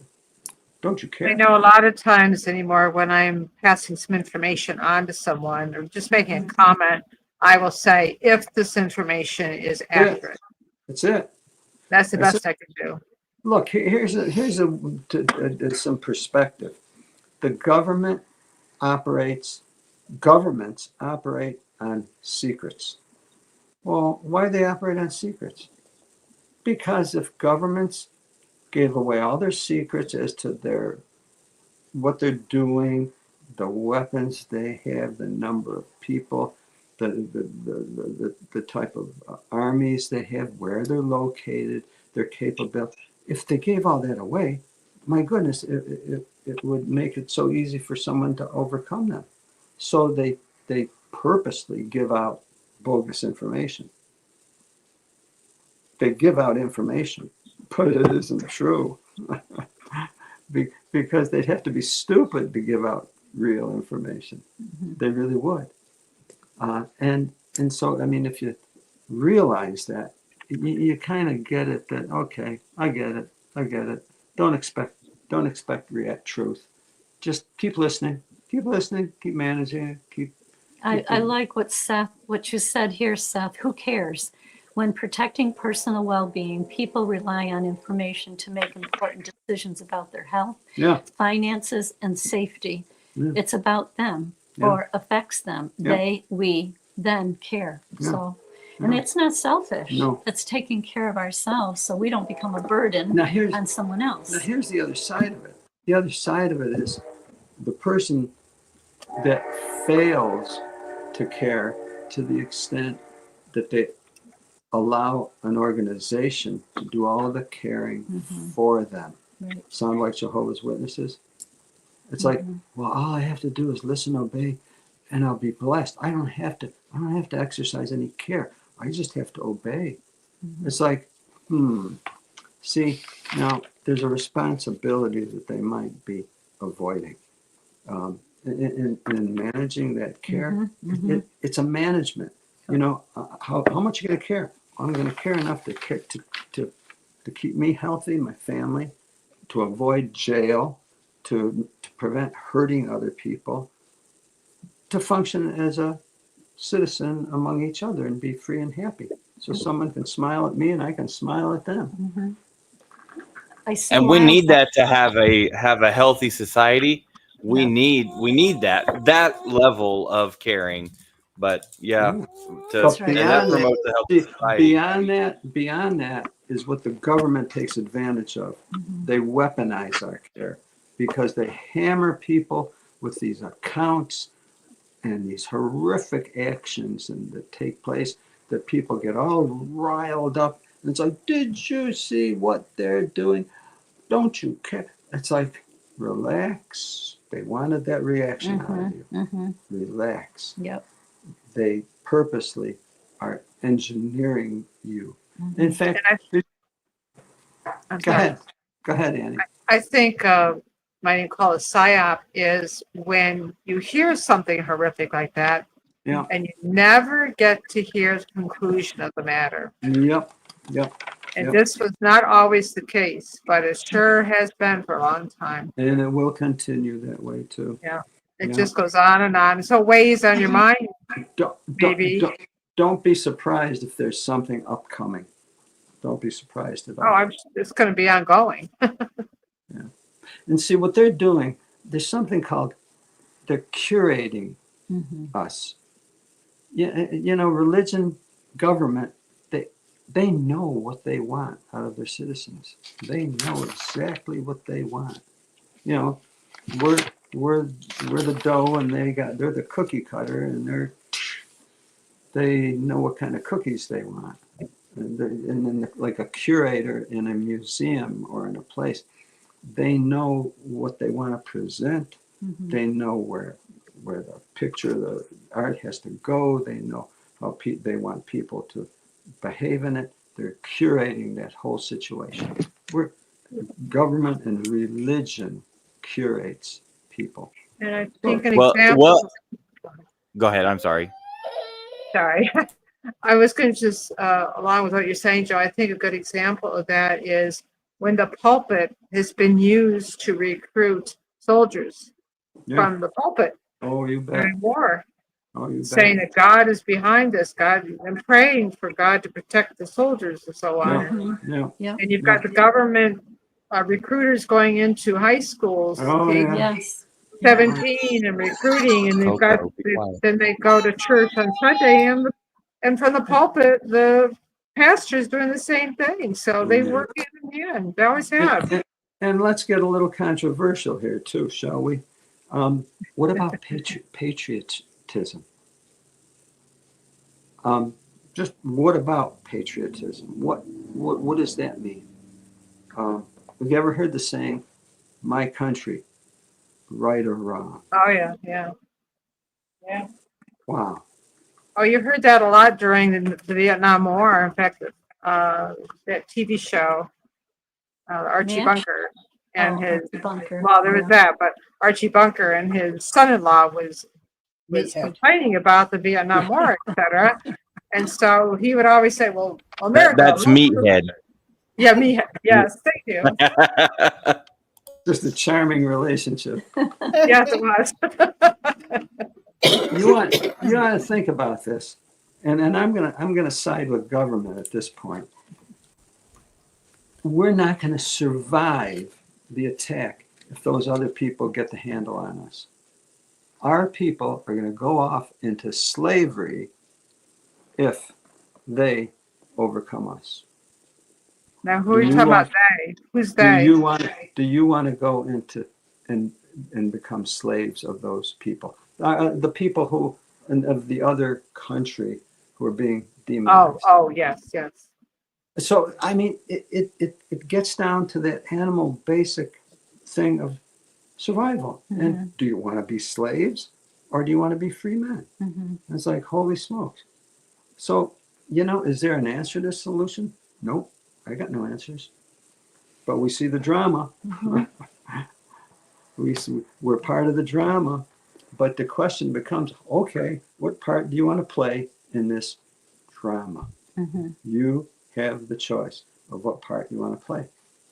So if I could read Ruby's comment, she said, I used to never care about anything so that if it fails or disappoints me, it wouldn't affect me. Protection. I used to not care to protect myself emotionally.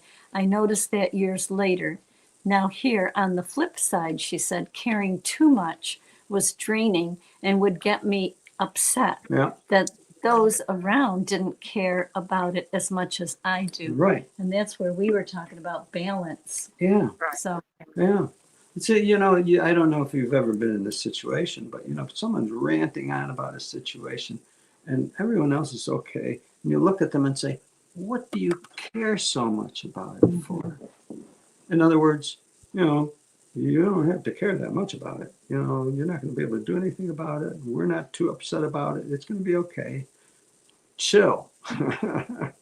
Cool your jets. yeah. It's going to be okay. And it's that level of control that we have to, affect in ourselves with this thing. And this is why it's good to interact with each other's openly. So that, I used to be overly sensitive. I mean, really overly sensitive about so many things, caring about everyone, the animals, the earth, yeah. environment, just so caring. And I still am by nature a very caring person, but I've learned to balance it out a lot. Yeah. Oh, if you ever want to be triggered and find yourself caring about something you have no control over, go to a transfer station sometime. That's not a dump, but it's a place where all this garbage goes to, Right. all the garbage and the recyclables, and get to see what happens with all that. Mm-hmm. All these nice recyclables all go all together Yeah. in with the garbage. Right. Yeah.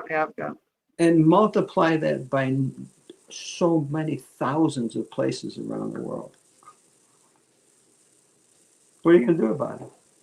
How much sleep do you want to lose over that? Yeah. I This is remember really- when. Oh, sorry. Oh, no, I was just going to say what Seth says, and it's just so typical of JWs. He said, since leaving the JWs, I actually had to soften and become more compassionate and care more. I thought the new system was a cure-all, and I had no need to care on this side. I know. Yeah. See, that's what religion does. Religion says, we'll be responsible for everything. You just obey us. Oh. I gotta mute my mic so other people can come on. I'm talking a lot. No, Sorry. that's okay. I'm gonna mute wondered my mic. I wondered if Wild Wall or Apostate whoever wanted else. to say anything. And anybody that wants to come on, just go to the top of the chat. And We have courteous people here. Yeah. Just because they're talking doesn't mean they won't let you. Yeah, so speak up. So, is there an echo now? I hope not. No, sounds Yay. great. Yay. So, the in between time before I plugged in when I got back on, Annie was asking, I think she was asking really good questions and stuff. And I was bringing up the fact that we've been through this before because we've left a cult, not just any cult, but that whole high control, high demand, destructive cult. The word cult comes from culture, but so our neighbors, so we've been through this, and how did we survive it before? Whatever we did to survive it, that means we're more equipped than the average person next door. Okay. Yeah. And one of the ways I came to realize I was surviving was I would disassociate. Okay. Some things in life were so traumatizing to me. That's right. My head would mentally disassociate. Naturally, it's a clever thing the body does. Protection. To help us get through traumatic events. So darn right. Absolutely. If we find ourselves kind of like in a daydreamy state for a long period of time, or feel outside of our bodies, or somebody was talking to us and all of a sudden we kind of tune back in, that's symptoms of disassociating at times, and not every time, but if you notice that, it could be you're disassociating. Yeah. So our neighbors who have not been through this and are watching politics right now, expect them to be freaking out big time. Yeah. And if we can, just kind of listen to them at times.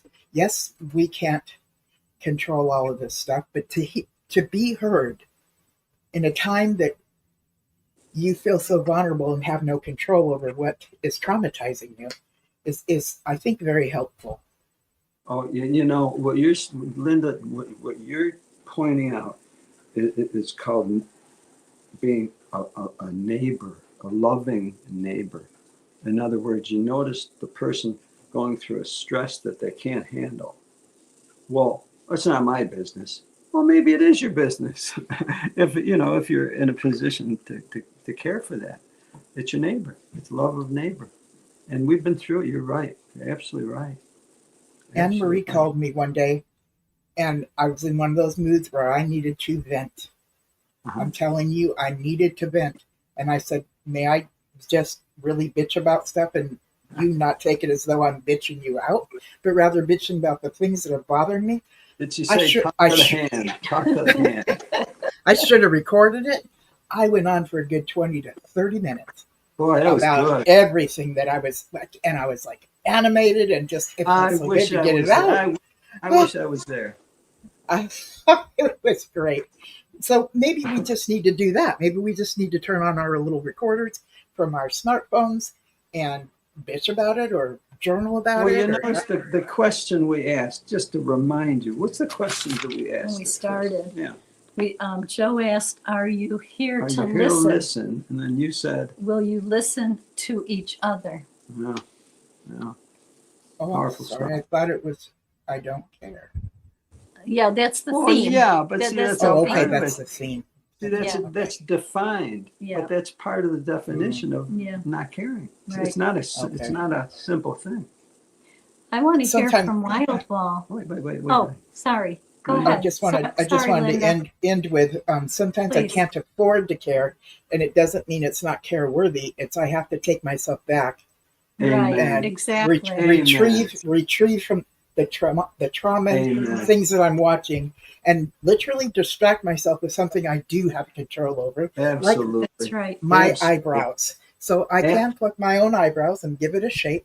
I can make paper beads or whatever things that are That's in it. my control. I can change the channel on what I'm watching. You know, I got to That's get back to what I do have control over. Absolutely. Exactly. I'm telling you, Linda, the government and media especially have targeted you and me and others for If I can distraction.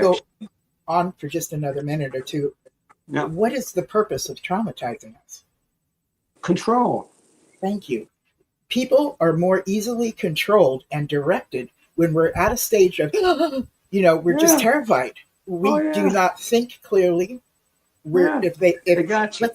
if we're in a building, it catches on fire, and somebody with a uniform on Yeah.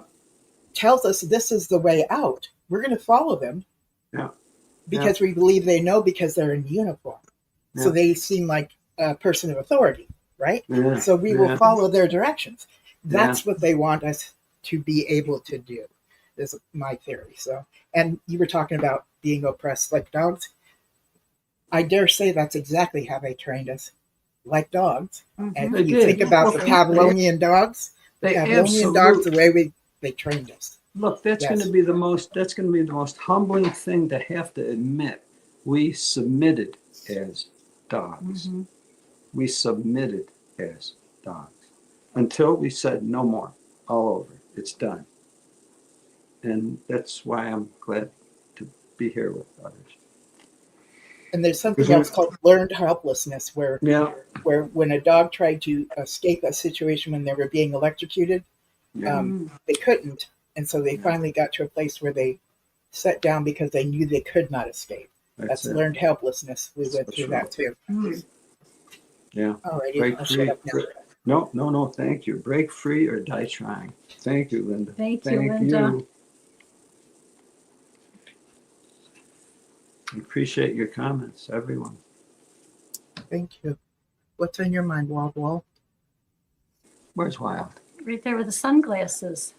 Oh, Right here. Wild. I You can't see it behind the recognize them. sunglasses. I gotta have the sunglasses. Can you hear me okay, Joe? Yes. All right, yeah. I'm glad Linda's still on because me and her's got a little bit different viewpoint about what went down with Kristi Noem and that senator. And I watched the whole video, and I go and watch comedy shows, right? I'm sure some of y'all do. Do y'all know what a heckler is? Oh, yeah. A heckler is someone in the audience, right, that you didn't call on. They didn't raise their hand. They're not part of the show. People pay to go see somebody. Kristi Noem was having a press conference. She wasn't to the point to take questions yet. Go look at the videos. His name is Alex Padilla. If I'm pronouncing it right, from California. I don't care if you're Trump. You don't interrupt somebody when it's their press conference. He was in the wrong. A heckler would get bouncers, right? Have y'all been to a comedy club? Hecklers, if they don't behave, they'll get escorted out quickly. So me and her's gonna have a little bit of difference on how that went down. I watched the whole thing, and I do not like that they handcuffed him. But here's the thing: you don't interrupt somebody that's having a conference till they call on you. If you're a senator, you're no better than me. You wait your turn. Sort of like what we're doing right here. I waited my turn. Linda waits her turn. It's just a sign of respect. But no matter how pressing or how important you think you are, you don't interrupt somebody's press conference. So there's my take on it. Yeah. No, Thank you for the update on it. Really. Yeah, and I've got to pop a top on that one because it's been a long day. You got through it. I can You respect got that. through Thank it. you. Look, I can look, respect that, that. this Yeah, exactly. if This heckling is interrupting a live performance or anything live, yeah, that's what was happening. She's speaking live. Right. And so now I would have no problems with him bringing up all the questions he did if he would have waited respectfully and said, well, I don't agree with you, Christy Nauman. X, Y, Z, this is why. List your reasons. Very respectable. We would have no problems with that at all. I would be the same way if it was Trump interrupting a Democrat, which he does. Just look how many times Trump had interrupted speakers, Democrats on stage, and they called him out on it. And they'd even mute his microphone. Bravo, do that. But this senator had no right doing what he did. I agree. Force him out until he can be a normal person, come in, whether you're a carpenter, whether you're a janitor, I don't care who you are, you should have just as much respect afforded you as any senator. He shouldn't use his platform to think, oh, I'm a senator, hands off. Did you hear what he was saying as they was going by? I listened to not only that, but what they said in the background. So, yeah, I don't care if you're senator, you're president. Don't think you're so much better than everybody else. Just wait your turn. That's all you got to do. And I got to give everybody credit on here. We've got far leftists, we've got far right people on here, we've got those like me. I'll never be Republican or Democrat. I like to be independent. Somewhere I found out that in life, somewhere towards the middle is where you'll find the most truth. Not too far left, not too far right, but usually somewhere more in the middle. And anytime someone tells you you ain't allowed to question something, every alarm bell in your head should be going off. And they try to portray Trump as, an authoritarian, he's the king. Well, he says, well, look what people like me had to deal with during all that little injection episode. I don't want to say it because I don't want to get anybody in trouble, but look how we're monitored now. This is what upsets me so much. When I was in school, we would talk about, them people over in China, they can't voice no objection to their government, or they'll get this and that. If I say something right now, and I got to watch my words, which I will, and Ruby can testify this. We live now, supposedly in a free country, but they let you know what you can and can't say. So what Joe was saying, they, whether it be religion or government, they still going to control you to the extent you allow them to. And that's why I'm more of a freedom lover. Sometimes I'll put wild and free, because if I ever have a fest, it will be a freedom fest, freedom from religion, freedom from oppressive government, both the far left and the far right. Yeah. And but to touch on my sunglasses, I feel like my future's so bright I've got to wear shades. Or I thought it was because I was so bright. Yeah, it's all that coming off of me, Joe. It's got like me and you are forehead. You blow me. The more caps I wear, the more my hair keeps receding. But and then the other couple of reasons could be sort of like what Frank Zappa said. The first one could be my future's so bright I gotta wear shades, or like that song from Corey Hart back in the 80s. I wear my sunglasses at night because I can keep track of the visions in my mind. So that could be one. Or the third one could be that this ever increasing light coming from the JW Watchtower organization, it's flickering so much it's about to drive me crazy. So the shades is trying to protect me from that ever illuminating so-called light, as some of that so-called science the government tries to push on us that is pseudoscience. Yeah, I know. Well, we keep listening. That's the only thing personally I know how to do. Just keep listening. I don't believe anything. I just keep listening. But that's why I tell people, if I say something, I really believe it. But I also want you to question. I want you to verify it. Look it up. If I tell you, if I saw something on video, don't take me on my word. Go look it up. Even that's like last week when I shared that Frank Zappa, I was only interested in that 1 minute of it. But I said, by all means, go watch the whole video. I thought it was great. But that was the 1 minute I was concentrating on. Mm-hmm. And I don't want to take nothing out of context or anything like that. Yeah. But no, great. Appreciate the insight. See, and this is where, our minds, let's say our mind's made up on a matter. Well, are you open to any new information? Nope, my mind's made up on the matter. But maybe there's information where you would modify your position on the matter. See, and there's a challenge there. Are you, as a person, open for more information where they would modify their stance on a situation. And that's a real test of a situation. I mean, that's what happened with so many people in the organization. They felt strongly about a situation. They felt strongly about the organization, the truth or whatever. But then as they started to see more and hear more, they realized, I can't think the same way about this. I just can't do this. Whereas others, apparently they can keep thinking the same way. They just gloss over and keep, and they end up like the end of the Bible says, they love the lie outside of the dogs and those that love the lie. And it's like, it's not a very good comparison, dogs and those loving lies. It's very challenging, very interesting what's going on. Very interesting. Hey, Fran, this one's for you. See the cup? Yes. I got this for Patty, and it's a huge cup with a little flower in it. But I was like, she can enjoy the flower, but as soon as that flower goes bye-bye, I get that big cup. That will be about 1 cup of coffee a day. Oh boy, that's funny. Yep, we like our mugs and cups. That could be my 4th reason why I wear sunglasses. Maybe Patty punched me in the eye and I'm covering it over. I don't think so. Well, we're glad you're here, with or without your sunglasses. That's right. There she is. Fran says hi. Hi, Patty. Hello, Patty. Well, okay, I'll mute myself and let someone else speak. Well, thank you, Wild. I'm glad you're here, as well as everyone else. Oh, and if Ruby's on real quick, she's got that where she wears a different wig every so often, depending on the occasion. I was going to wear this is my Ford hat. Here's my Myrtle Beach hat. I'll have to have a hat for each day. This one I got all dirty out on the land, out on the property I took y'all guys to when y'all were here. Remember. I got some of that red Georgia clay on it, but we're up here in North Carolina. But they keep sneaking that stuff around here. We're so close to it. That's funny. So I got to get me a few more hats to wear. And plus, this is my disguise. Y'all have all heard of probably the government's witness protection program. These sunglasses is my ExJW witness protection program. That way, when they haul me into that back room, I'm going to say, are you sure that was me or was that an AI? Somebody manipulated AI on me. Here you go. I'm with you. We want to welcome a new caller during the program.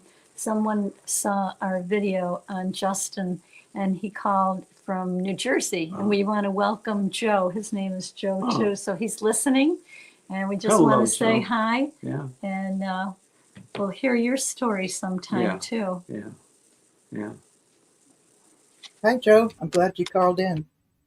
Yeah. We can always use another Joe because Joes are awesome. I've got an Uncle Well, Joe. thank you. I thought we needed a replacement Joe. No. We can always use more. We can always use another Joe. Yes. So Fran took some notes earlier and just wondered. Now we were talking, well, you mentioned curate, okay. Should you listen to me? You may be stupid if you do, but maybe very smart if you do. Analyze and listen, and I can't read my writing, your personal self and not anyone else. Oh, judge. Yeah, we talked about judging. Yeah. Judging ourselves rather than judging someone else. Do you Yeah. wanna remember that? I mean, In other how do words, I want to say this? listen to me. Should you say, listen to me? I'm here. Now listen to me. Yeah. That's what Watchtower did. We had to listen, Listen, obey, and be blessed. And then we didn't listen to ourselves because, well, you can't trust yourselves. The heart is treacherous. They had all these scriptures that they would throw in. See, that's so demeaning because, we need to listen to ourselves. I mean, think of the intimate relationship we have with ourselves in our aloneness, when we're in bed lying, before we go to sleep, as we wake up in the middle of the night, and we're not going to listen to ourselves. That's so unkind. It's so unkind to not listen to ourselves. We're going to get probably the most crucial information in the world from ourselves. It's going to be information on how we need love, on how we need to express or show love, what we're going to need to do to fulfill our life as we see it at that point. And to ignore that is it's criminal. It's the height of neglect. It's personal neglect. We got to listen to ourselves in our quietness, in the quiet times. And sometimes, I mean, obviously we're not sure. And so neither is the other person. They're not sure either of themselves. And that's where you can open it up and, kind of back and forth. To each other. Yeah. We learn about ourselves from others. They learn about themselves through us. There's no other way. I was thinking the other day about being able to or not being able to trust people. And I thought to myself, I'm the one person in this world I should be able to trust to do good by me. Now that takes, you have to get to the point of being balanced and have processed a lot of stuff. But once you get to the point where you're more an authentic you, then I would think that, I trust that to the best of my ability, I'm going to do good to myself. Right. In other That's words, my ability. Doesn't mean it's going to be done perfectly, but. See, so I'm hearing in there that you need to develop the trust in yourself. In other words, boy, I made some stupid decisions. I don't see why I should trust myself. Or, you know what? that wasn't that. I'm glad I made that decision. It was a good. I should trust myself more. Either way, we can judge that and curate. See, that's where we can curate our own trustability. But we It's not going to be perfect. Oh, what's perfect? You don't know what perfect I know. is. I hate that. I hate that word. To show you how imperfect I am, I went to today. I went to put washer fluid in my car, and I ended up putting it in the reservoir for the radiator. It's not hard to do. It's not hard to do. So I had to gradually suck it all out. But I thought, it wouldn't hurt. But it's not hard to do. What I do is because I label things. I go around labeling things because when it's labeled. It's all labeled. When I have Alzheimer's, I'm going to want some help. But so it was just one of those days where a lot of stupid things went wrong, and I'm going. For example, you're talking about compassion. There was a woman outside our building, and she obviously was suffering from the heat. So I yelled down to her, looks like you need a ride. She's kind of younger than I am. But she said, yeah. I said, you look like you're really suffering from the heat. She said, yeah. She was resting in the shade. So I said, you stay right there and I'll be right down and I'll take you where you need to go. And so I go running down, just got out of the shower. I brushed my hair up. I go running down. I get to the bottom of the stairs. I realize I don't have my car keys. I just locked myself out. Oh, goodness. So I'm apologizing to her. And I said, I tried to get someone to let me in, but nobody answered. And so I have a key hidden out back. I hide a key. Nobody else knows where it is. Oh, that was smart. So I had to go out back and dig that out. And by the time I'm coming back to her, I said, no, I got to go up. Now I got to unlock my door to my apartment as well as unlock the front door. And I said, I'm so sorry I blew this. And she said, it's okay. I'm fine. I can walk. And she just kept telling me she was okay. She would just walk home. Wasn't that far, but I thought, man. You learned a lot about yourself there. You did. And you And I'm learn not to laugh at yourself. And I'm not talking about the mistakes you made. I'm Right. talking about your compassion. You learn a lot about yourself that way. Yeah. And look, And I love that I was just going to say, I love that I don't have to try to live up to perfection. I'm getting to enjoy my imperfection. Yes, that's Look, great. there are those that have a high view of what it would be God's goodness. Okay, God's goodness. On the other hand, how about human potential? The depth of human potential. Are there limits to it? If there are, I haven't seen them yet. Mm-hmm. I haven't seen the depths of human potential yet. And I don't think, I personally, I don't think I ever will. So long as I'm alive, I don't think I'm going to see the depths of human potential. And I'm wide open to that. You know, your potential, my potential, our potential. Mm-hmm. And this is something that religion doesn't cultivate in people. It doesn't cultivate that human potential that we have.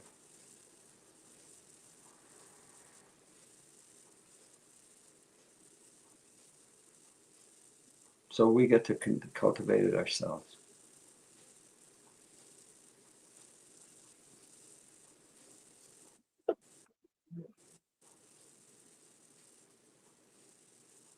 Hi, So, Dallas. Joe, oh, sorry. No, I was just going to say hi to Dallas, but go ahead, Annie. just real quick. I was going to tease you about the clock in back of you. You're a clock repair person, and it's the wrong time. You know how many clocks we got in here? That one I doesn't know. have a battery It's in it. embarrassing the number of clocks we have in But here. thank you for And you're for right, noticing. because I look at that, because I work in here, and it's like, oh, what am I keeping that there for? Oh, I couldn't resist. I no, gotta mute See? myself again. Keeps you sharp, keeps me sharp, keeps you sharp. Hey, Annie, the morning that we all, let's see, how did it go? Oh, we all went out to breakfast that Monday, and then Mr. and Mrs. Bob and the family came over for dinner that Monday night. So I'm going around with little Bob, and we're counting all the clocks in the whole place. And it's like, and here's another one, and here's another one. And I don't know, we got up to over 30. I can't remember how many. Not bad. Yeah. It could have been worse. I know. Anyway, just made me think of that. But hi, Dallas. Want to say hi. I just thought I'd drop by and visit with y'all here. I'm glad you did. Here you Just are. thought I'd greet Andy and rest of everybody that's on here. Glad to see you, Dallas.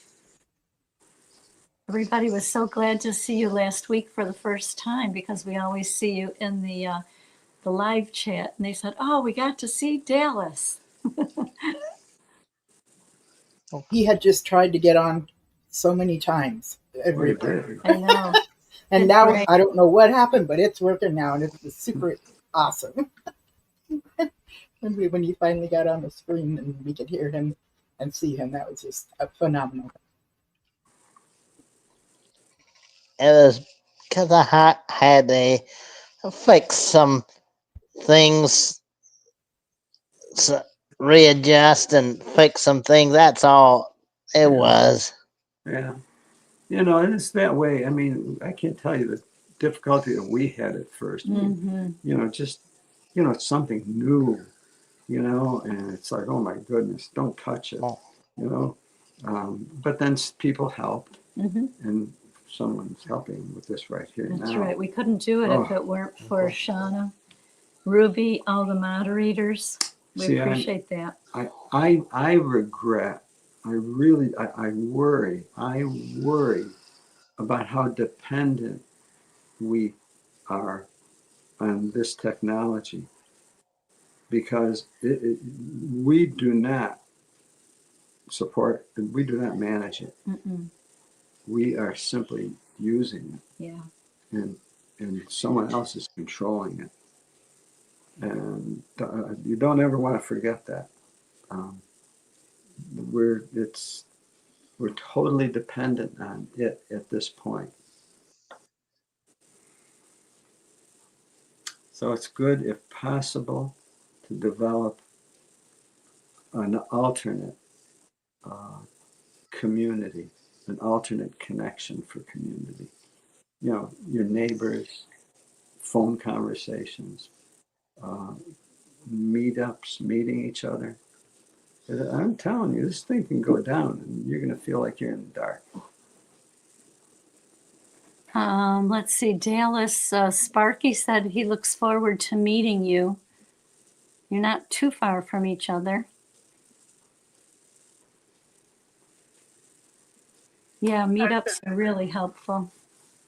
I'm sorry, go ahead. I was going to comment on what Joe just said about, you know, your neighbors, community, local community. Yesterday when I was getting gas and I came out and there was a gentleman just came out ahead of me and he had a artificial, he had what's the word? Prosthetic? What is it? Prosthetic? You mean? Prosthetic, thank you. I couldn't think of the right word. And I just, without thinking, I just said, that looks like that could be kind of hard to get used to. And so we had this really nice conversation and he was explaining how much he appreciates it and all that he had to go through and how he was able to advance his own healing and everything. But at the end of it, he said, well, thank you so much for even asking. That was very nice of you. Yeah. So I've been really reaching out to people and just showing a personal interest in people locally that I meet up with. That's so nice. Yeah, you know, a lot of people would probably shy away from mentioning it anytime somebody's got a disability or something, but that's so good. Yeah. He wasn't shy about it. He was glad to talk about it. No, that's great. And I'm sure you could tell. You know, you could tell that he was. I think so, yeah. Yeah. Oh, if it looked like he didn't want anything, I'm sure you would have sensed that.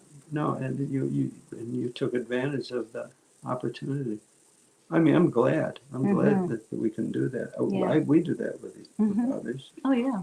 And I've developed a nice relationship with the young woman who delivers our mail. But she's been doing it I have our route for a while, and she told me what country she's from. And when I first struck up a conversation with her, I asked her where she was from, and she told me, and I said, well, welcome to our country. And I said, I hope people treat you well. And she said, well, most people do, but there are some who don't, you know. I don't remember exactly how the conversation went, but I said, well, I want to personally apologize to you for those who do not treat you well. Wow. And we had, from then on, we developed a relationship, and our paths don't cross too often, but she looks forward to seeing me and having a little conversation. Yeah. It's so nice. Personal interest goes a long way. Yeah, we have folks coming in and out. We appreciate you joining us. If you have to leave, good night. Have a safe night. And Born JW, we welcome Born JW. Glad you could join us.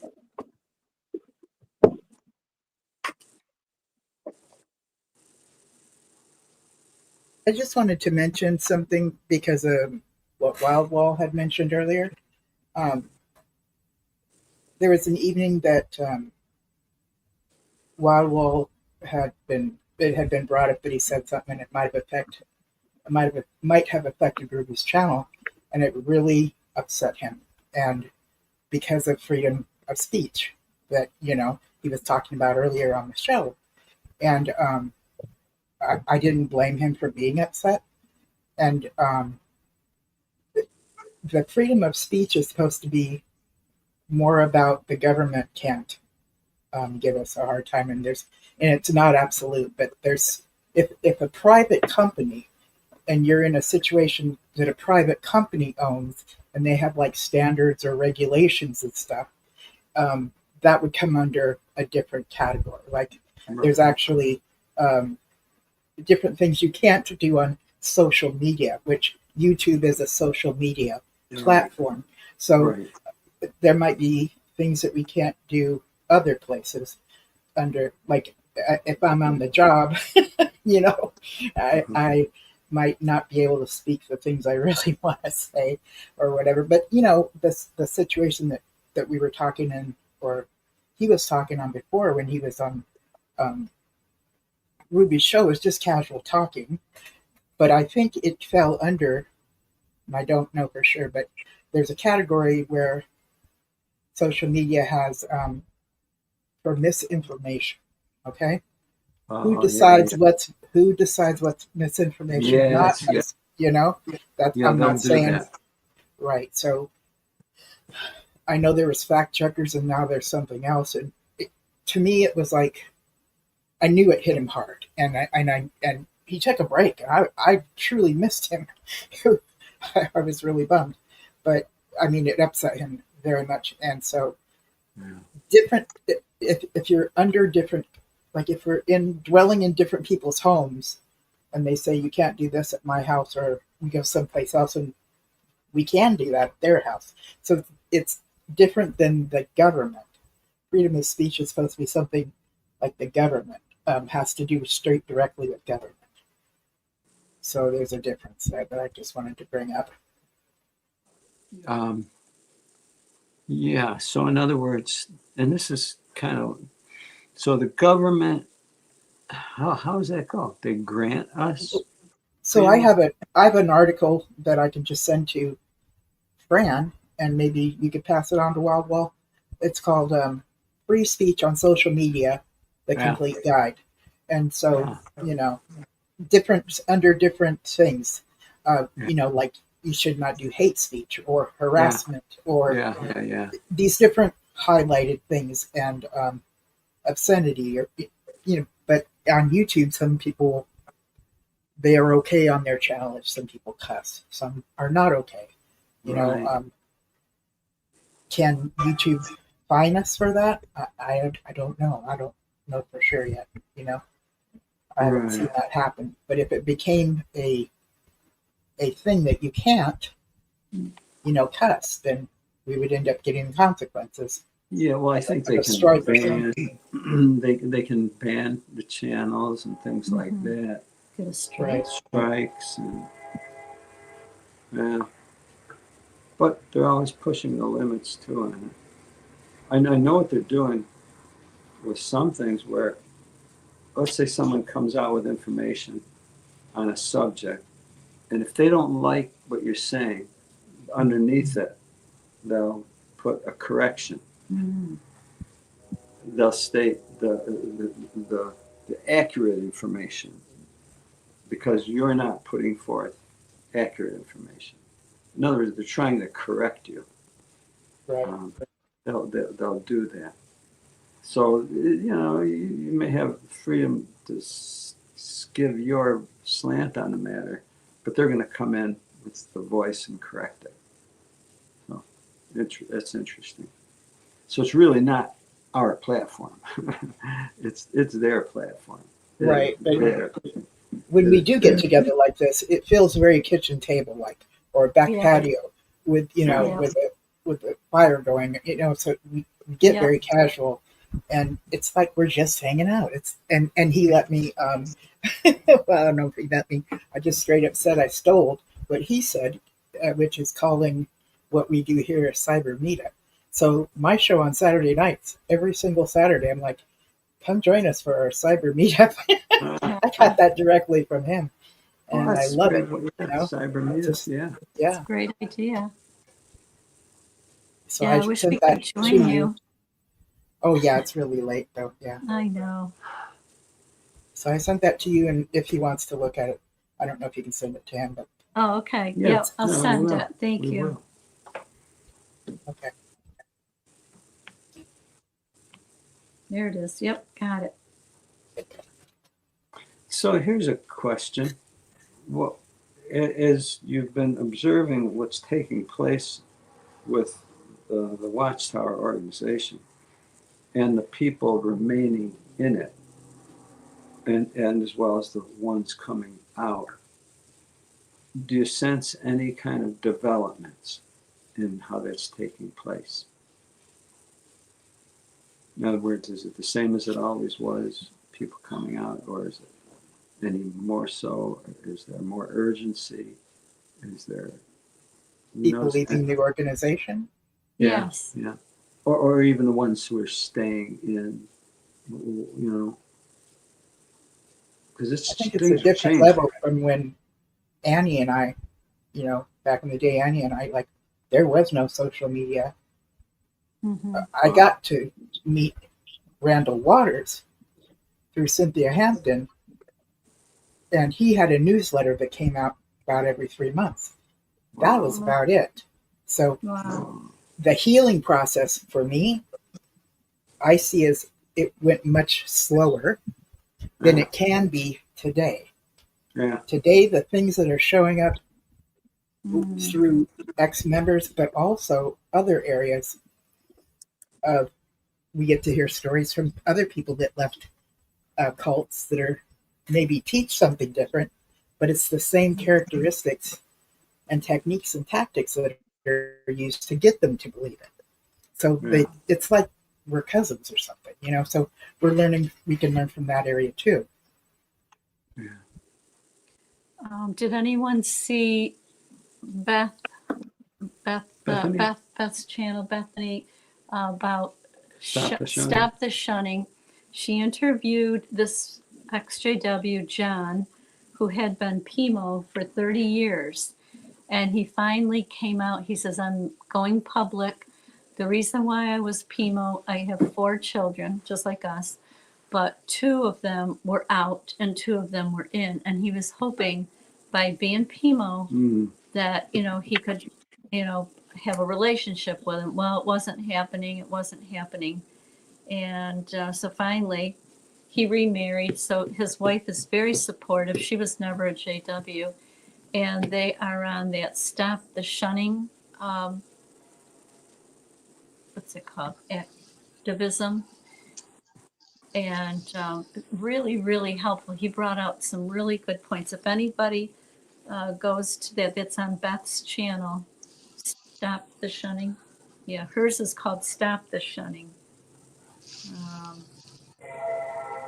I know about that channel. I've watched some of her videos and seen that. Yeah. I know exactly who you're talking about, Beth. Yes.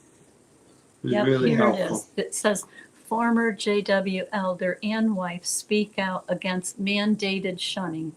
That's it. Yeah, here it is. I'll send it to, I'll share it with Shauna.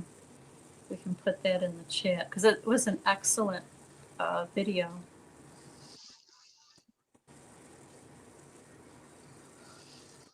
I think she should meet Rick. Rick Fearon? Yes, Rick Fearon. Maybe she knows about who he is. Oh, I bet. She probably does. Yeah. Yeah. It's only a question of time till all these different connections are made. There's so many different ones that are involved. So Seth in the comments is saying we are on Stop the Shun video. They are. So Seth, there's two different videos that they're music videos, and we took part of them. Took part in it.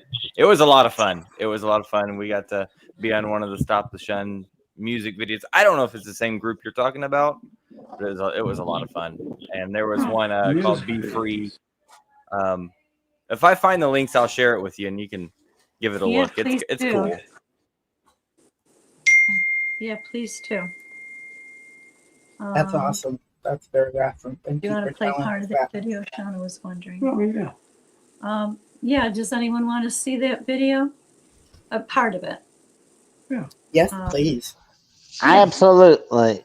Go right ahead, y'all. Good question. Go ahead. Yeah, we'll do it. Thank you, Shauna. Thanks. No, not the whole thing, Shauna. Maybe the beginning. Yeah, just, yeah, that way people can find it on their own. Stop Shunning. Today I am here with John Muhlenberg and Stephanie McNamara. John is a former Jehovah's Witness elder who left the religion more than 30 years ago. And Stephanie is his wife. She's a passionate advocate for human rights. Together, they work with the Open Minds Foundation and help lead the Stop Mandated Shunning campaign, which is a global initiative backed by robust academic research, survivor stories, and legal advocacy to bring an end to mandated shunning. Welcome to the channel, John and Stephanie. Nice to see you, Bethany. Good to be here. Thank you for having us. Can you tell the audience, John, why it's even more significant that you are on the channel today? Yes, Bethany, this is the first time I am publicly going to explain what has happened to me and my family with regard to mandated shunning. It's been over 30 years that I have been out of that organization, and I have 4 children, 2 of whom are still in that organization and therefore shunning. And it's caused a lot of pain and suffering over that period of time. But I feel now's the time to say something. 30 years I have been careful not to come out and offend Jehovah's Witnesses with my apostasy because I don't believe, and it's specifically my 2 children who are still in the organization, because I was hoping that they, like I did, or their 2 siblings, would eventually figure this out, that it's not the truth as we were taught all those years, that there is actually a life outside this organization, and perhaps they would open up to a relationship with me and with Stephanie. One of the stories I tell people often is regarding Aesop's fable about the sun and the wind having a challenge about getting a coat off a man. And the wind would blow and blow and blow, and the man would just clutch his coat tighter to his body. The sun came out and the coat was taken off. So I was trying to be like the sun and let things be in a warm state, but this hasn't worked. And there are tens of millions of people like me who have suffered or are suffering from the practice of mandated shunning, and it's time for me to say something, to do something. Well, thank you so much for sharing that and for your bravery in coming out today on the channel. I know that this was not an easy decision, or a decision that you came to lightly, considering everything you've been through. I know you both have been through the ringer and seen the effects, the negative effects of mandated shunning in your life. Obviously, it's a subject I'm very passionate about, so I'm glad to have you on here today. So let's get right into it. John, can you tell us more about your background in the Jehovah's Witnesses? Were you born into it? What was your involvement? And yeah, go ahead and take it away. At 4 years of age, my mom and dad started studying with the Jehovah's Witnesses. And I remember clearly my last Christmas. I was 4 years old, and that was the end of it. We became, as a family, Jehovah's Witnesses. I was one of 5 other children who were brought into it by my mom and dad.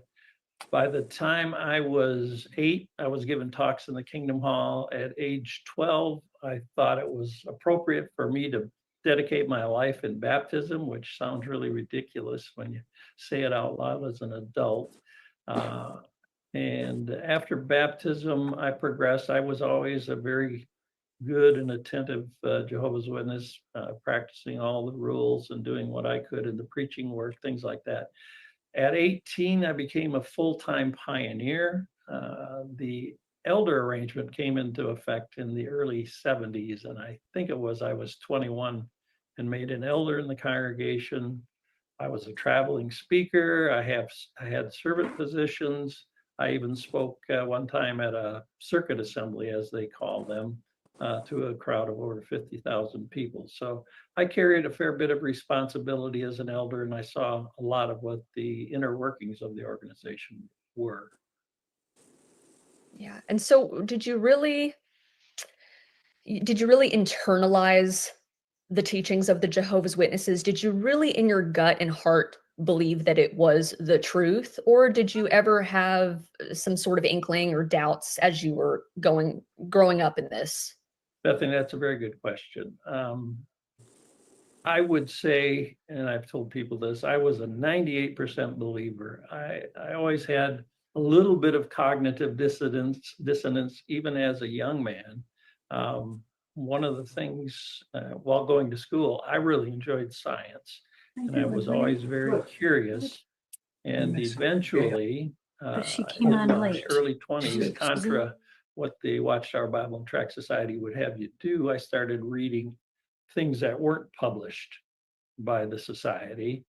And one of the science magazines I remember very clearly caused me to have some serious cognitive dissonance. And it was an article about drilling ice cores in Greenland. And these ice cores went back at that time 200,000 years. Now they're in excess of 1 million years. But I said, well. So thank you, Shauna. That is a really good interview, and Beth is a good interviewer. But anyway, yeah, check that out. And hey, San Diego, Hello, how you doing tonight? we're doing Hello, good. San How about Diego. yourself? Doing good. You know, I think the guest on Beth's channel had brought it up. There is life outside, and I think that was one thing I really I always kind of knew it, but I remember the very first meetup in March of last year was a total debunking of everything that I was trained to learn or trained to believe, if you want to call it that. And I think there was another video that Beth had put up. I think it may have been about possibly 2 weeks ago. This one kind of really hit where my mental frame is at right now. When they talked about mandated shunning and all that stuff, she brought up that I think with a lot of people leaving in droves, like, or excuse me, a lot of people leaving in droves and everything like that, that they already know the consequence. But I think a lot of the people are pretty much are not using any explicits. People are just kind of thinking, all right, F it. If you want to go ahead and do that, that's your decision. I'm not living your life for you. I'm living my own life. And I think that's been a huge difference in what the internet and everything like that. Because I think people, like the gentleman was saying, there is people are realizing there's more out there, and it's not quite what we were supposed to believe or meant to believe, or the bite model, as Beth likes to reference on numerous occasions. Yeah. Yeah.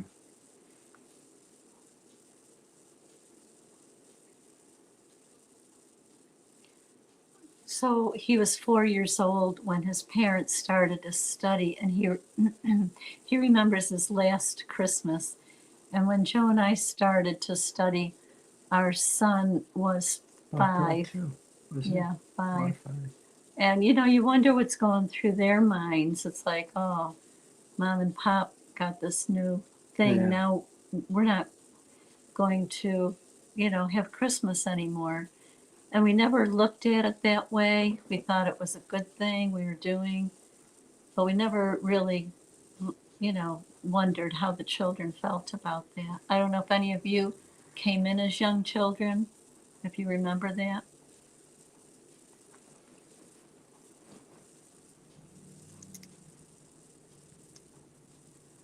I was born in. My mother was literally pregnant with me when she got baptized.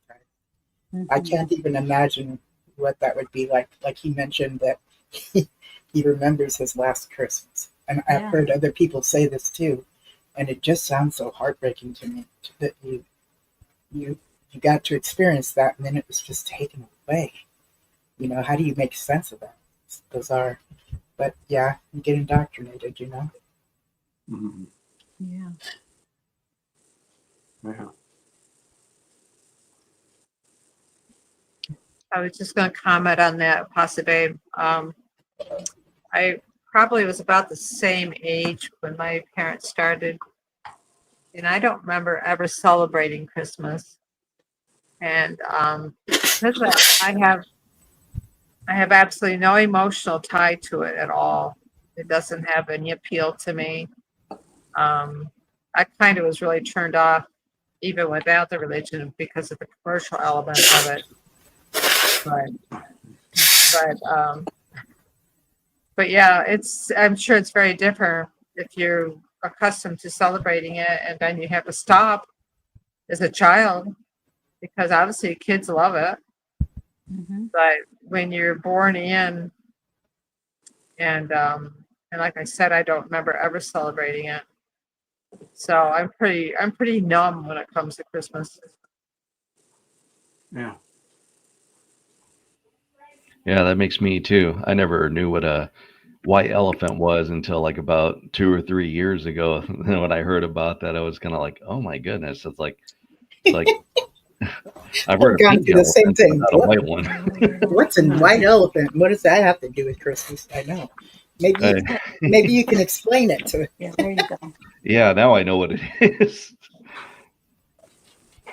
Do you want to explain it for the So audience? what is it? Let me Google it first. No, just kidding.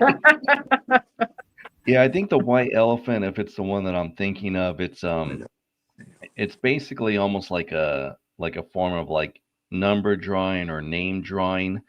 And what that is that whoever's name that you pick up, that's the name that you get a gift to you give a gift to. It's very common in workplaces or campus places. I know where I used to work at, the white elephant was popular in our department. So the only downfall about that is if it's a name that you don't, of someone you don't like, well, oh well. Huh. I think it's some other place that's called Secret Santa, if I'm Yes, not I've heard mistaken. that. Yeah. Yeah, I've heard that one. I Yeah. never knew white elephant was No, that. I know. But we did that. Yeah. But I never knew it was called Yeah. white No, elephant. well, they call it different things in Yeah. different places. So interesting. Glad I was here. Yeah. Thank you for enlightening us. So I went with my partner to a Christmas event, and it was white elephant. And after everybody opened their gifts, people were pointing at other ones, saying, "I like that one," and they'd be exchanging them amongst themselves. Yeah, That's yeah. part of it. That's part of it. Yeah, it just That's seems so strange to me. Like they Yeah. didn't appreciate gifts or something. Like why is this all up for option to be traded? Well, I got to tell you, Linda, we gave people that option. That if at the meetups we had that exchange thing, and they said, and if anyone doesn't like their gifts or they like the other one better, you can make your own trades. Yeah. And it worked out good. Yeah. It worked out well. The first time we did it was in South Carolina, in Charleston. We went to a meetup, and that's how Joe got the ExJW goat, because originally he got like a throw, a throw, you know, cover your lap. And this other ex-sister was there, and she wanted. She liked the throw. She liked the throw, and she got the ExJW goat. So it worked out really well. See, that's different than giving your relative a gift, or giving so and so a gift, someone you know. Yeah. And they don't appreciate it. That's personal. Yeah. That's personal. Yeah. That's where you need to be a gracious acceptor. Right. Graciously accept the gift. I remember when people started the day after Christmas, they would go back and return the gifts that people gave them because they didn't want them. I couldn't believe people would be so rude. Those were wild, busy days at the store. Yeah. Oh my goodness. Amazing how it brings me back to memories of that. Yes, yeah. Born JW says, happy 4th of July, everyone. That's on Friday. Anyone doing anything special? Well, I got a 9 a.m. class. That's a way to brutalize my fourth, if you want to call it that. But it's a 3-day weekend. But I think what I'm going to probably do after that gym class is I'm going to jump on the train and head over to the Oceanside Pier. There was the day before the day of the meetup that was supposed to happen here in the area that I was trying to coordinate. There was a coffee shop by one of the stations that I really liked over there.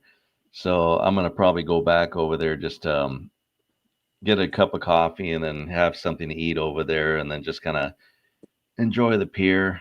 I have a I got my favorite summer T-shirt that I usually use on purpose. And what I'll do is, because by the Oceanside Pier there's a walkway. Usually, as my tradition, the first day of summer, although I missed it last week, I like walking along the beach with my T-shirt that has the photo of the Jaws cover on it. Oh boy. Oh, dear. Oh dear. My son and daughter-in-law got together on July 4th. So I teased them about giving up their independence on Independence Day. It's funny. Hey, Gail. Hi. Hello, Gail. Gail, tell us what you're going to do 4th of July. I am going up to Lake Winnipesaukee in New Hampshire, and I'm going to watch the fireworks to celebrate my birthday. That's right. Nice. Yeah, 4th of July is Gail's birthday. So All anybody right. wants to wish That's her right. happy birthday. I'll be 25. Well, happy birthday, Thank you. DGG. I'll be 25 years old. 25 years. 5 years young. Yes. I think your nose is a little longer, Gail. Huh? I think your nose gets a little longer every time you say Come on, Coco. Come say happy birthday. Say happy birthday. Thank you. Oh, he was just over here. Coco was in here saying happy birthday to you. Oh, my darling. It's so awesome Found that to other celebrate video, by the birthdays way. now. It is, isn't it, Linda? I know. Mhm. My I kids are having a decided- big party, too, because I'll be 75. Oh, awesome. That is so awesome. So you're 25 with 50 years of experience or Yes. wisdom or something. I'm Yeah, 50 years of something like that. stupidity. 50 years of stupidity. Happy birthday. Oh, Oh, who said that that? was too cute. What did he say? Who said that? Happy birthday. Happy Thank you. birthday. Oh, Happy birthday. Happy birthday. Sing it. That's Dakota. He's not going to sing it. Hi, Dakota. There you go. They said hi to you, Coco. I like hearing you. I like hearing you sing. You're really good at it.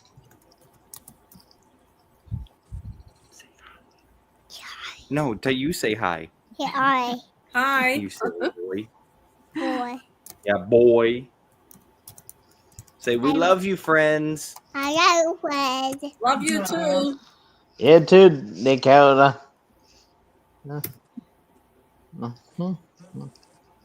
Hello to Oh yeah. friend. There you go. Hello to friend. There we go. Now I posted 2 different links in that private chat. I don't know if you got them, but those are the 2 cute little videos that it was fun. We got them when we were fresh out. It's in the private chat. Yeah, the private. I think I put it in like regular comments too. Somebody's upset. Yeah, I see the 2 links in the private chat setting right there.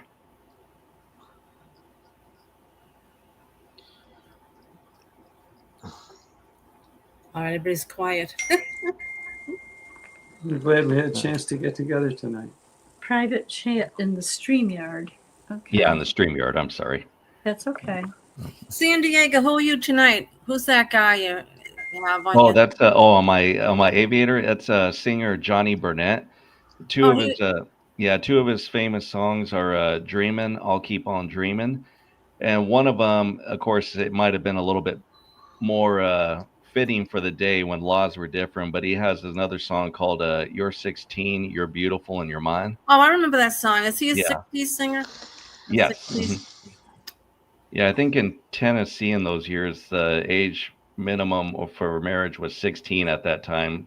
But you try singing that song now, I don't think that's Oh, going to forget fly it. too well. You'll be in court. Yeah. Didn't Lee Lewis marry his cousin or something? It's 15 or 14. I think so. I mean, I heard he wasn't one of the best reputation person back in his day or something like that. Probably. Yeah, they banned him in London. They threw a baby carriage on the stage and kicked him out. Oh my goodness. Well, that was unheard of in those days to marry your cousin, number one, especially underage. Yeah, for sure. Wow.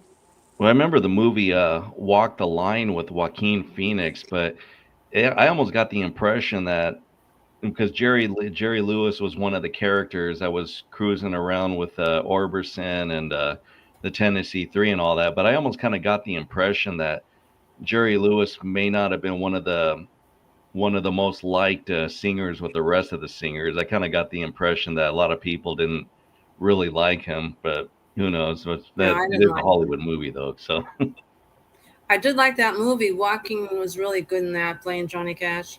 Mm-hmm. He made himself ill because he got so into the character that he became ill playing Johnny Cash. Yeah, Joaquin Phoenix. Yeah, he's good. Yeah, him and Reese. I couldn't believe how good they were. Actually, pretty good singers too. Yeah, weren't they good? Yeah. Yeah, I wish there were more. I wish there were more actors and actresses that could act and sing like them. So. Oh, I agree. Did anybody watch the wedding, the $54 million wedding with Jeff Bezos and his fiance, Jeff Bezos? No, never saw it. 50 Oh, you got to watch the clip on YouTube of this. It's ridiculous. It's ridiculous. They must have changed clothes every 5 minutes, and there was more boobs. That's all you saw was breasts, silicone breasts. Everybody was out. You should have seen what Kim Kardashian had on. She left nothing to the imagination. Oh, sounds interesting. 54 million for a wedding. 54 million, isn't that something? Wow. Wow, that's just too much right there. Well, it is. Mm-hmm. At least he put that money back into the system. You know? Oh, he was boycotted in Venice. That's where the wedding was. They protested him in Venice. Nice to have money. But I wouldn't spend 54 million on a wedding. No. Wasteful spending right there. Amen to that one. Mm-hmm. Just as bad as most governments. Do you know that they were complaining about the food, and some of these divas wanted to have the food checked for poison? I'm like, I would have thrown them out if they started that. Yeah, they were all fighting over that didn't like the food. This one was a vegan. This one wanted the food checked because she thought it was poison. Oh, dear. We saw. Yeah. Yeah, we saw. Are you watching it? No, we just pulled it up on YouTube. Yeah.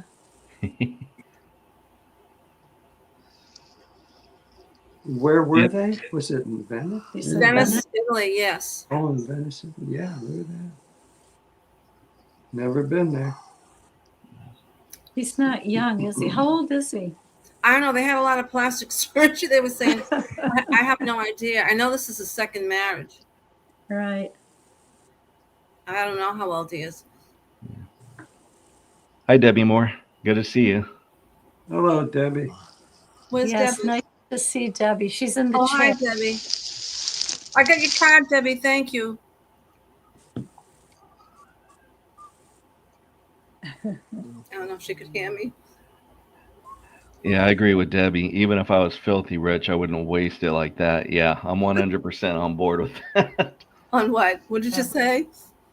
She wrote on the chat, if she was filthy, even if she was filthy rich, she wouldn't waste it like that.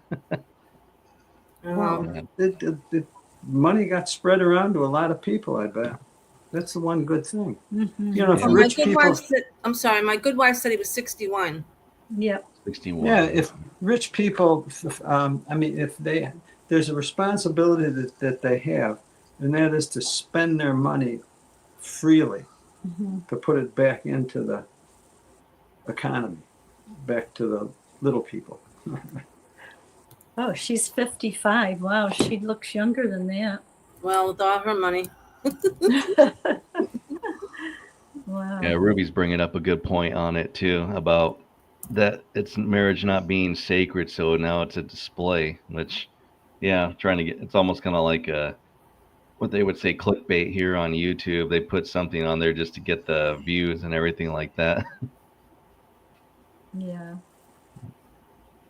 So how did she had money? How did she get money? What is her money from? She was a news anchor, and she married a billionaire. She was married to a billionaire, and she met Jeff. Jeff was married when he met her, and I guess he's got more than her billionaire husband does. So they got together, and here they are. Do you know for someone with all that money, he gave them $13 Amazon slippers to the guests. They had a pajama party.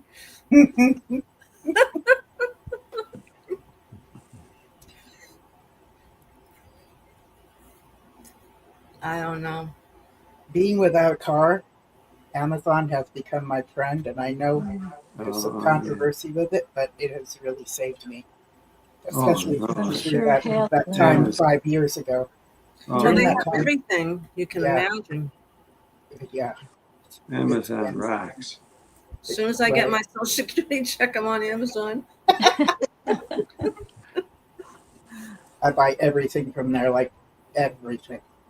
My paper towels, my toilet paper, whatever I need, I can pretty much get it there. Yeah. Now, how's your post office? Do they come quick with Amazon, like 2 days later? Yeah. Well, that's good. Sometimes the next day. We've ordered things and they come the next. We've got an Amazon distribution right down the street from us. Oh, really? Oh. Hi, Wild Wall. I worked at Amazon distribution. It was fun. I was AFK for a bit, so if I missed anything, you have to get me up to date. My wife was telling me how her mother was doing. We got an update on her hospital stay. So, I've got something to show everybody if y'all ready to be triggered before we log off tonight.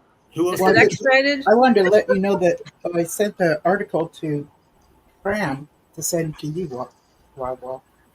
I don't know if you heard that. Oh, is that the one about what you can and can't say? Oh, no. Yeah, I sent it to Wild Wall. Oh, okay. Yeah. Yeah, I still watch what I say, though. Just like I say, when I was a little kid, that was drilled in my head when I was in elementary school about, in China, they monitor everything they say and do, and you can't do this, you can't say that against government. And then we went through pretty much the same stuff. So I just leave it at that. That's why I don't make too many appearances, because I know I'll wind up saying something, because I love freedom of speech. And I know everything has consequences. You're free to do what you want, but you're not free from the actions. But I still, like I say, I'm a free man, try to be. Mm-hmm. But I was digging. Now, I've been away from the meetings for years. I ain't going to say how many, just to where if the elders do call me in that back room, I want to see if they remember how long I've been gone. But who wants to be triggered by a book bag? See if this brings back any memories. Now, I dug this out.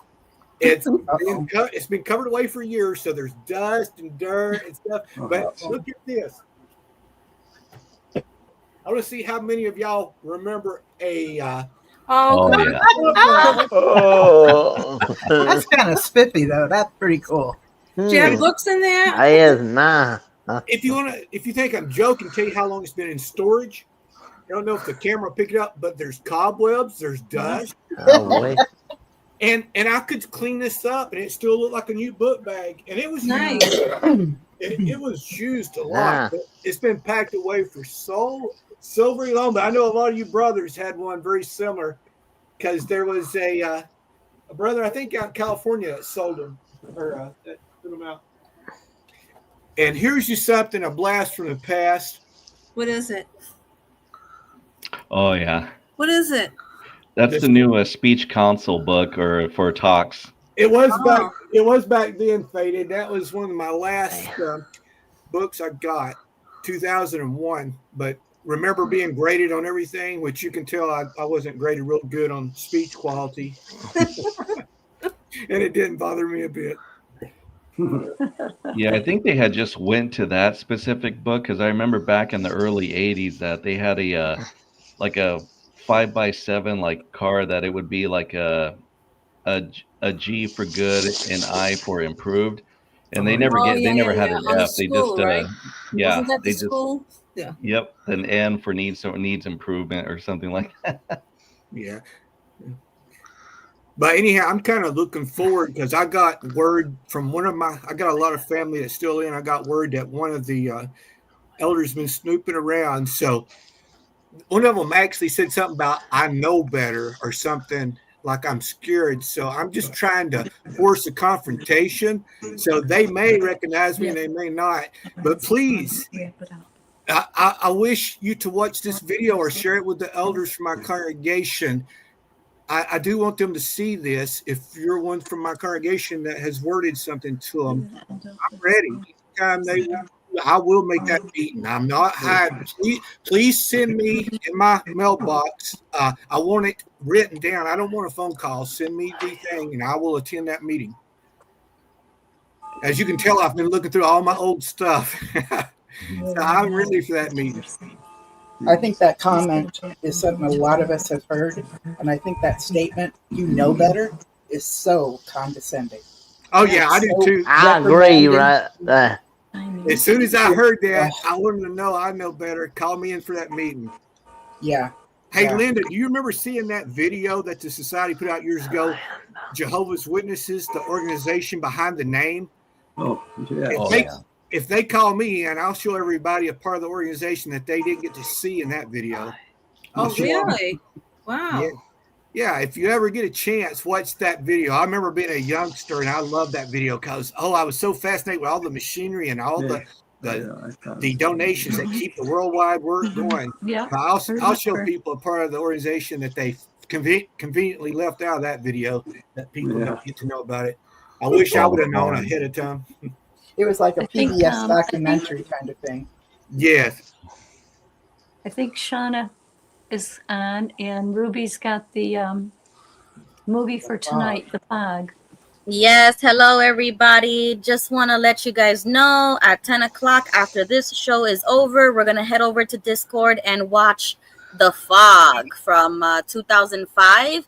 I think it is a little suspenseful. I don't think it's scary. So if you're up for it, join us on Discord and I will meet you guys there. Thank you so much, Joe and Fran. Thank you, Ruby. Sounds good. I'll be there in a few minutes. It's a horror mystery. Yeah, isn't The Fog in 2005? Isn't that a remake? Because I remember seeing The Fog. I think it was original. And it was really good. If that's as good as the original back in 1980 something? Yeah, I think the 80s was Stephen King, I think that did that. Oh yeah, it was a real good movie, but hopefully that one's as good as it is or was. Mm-hmm. Well, the time has come, friends. Good night, all. Good night, Wild.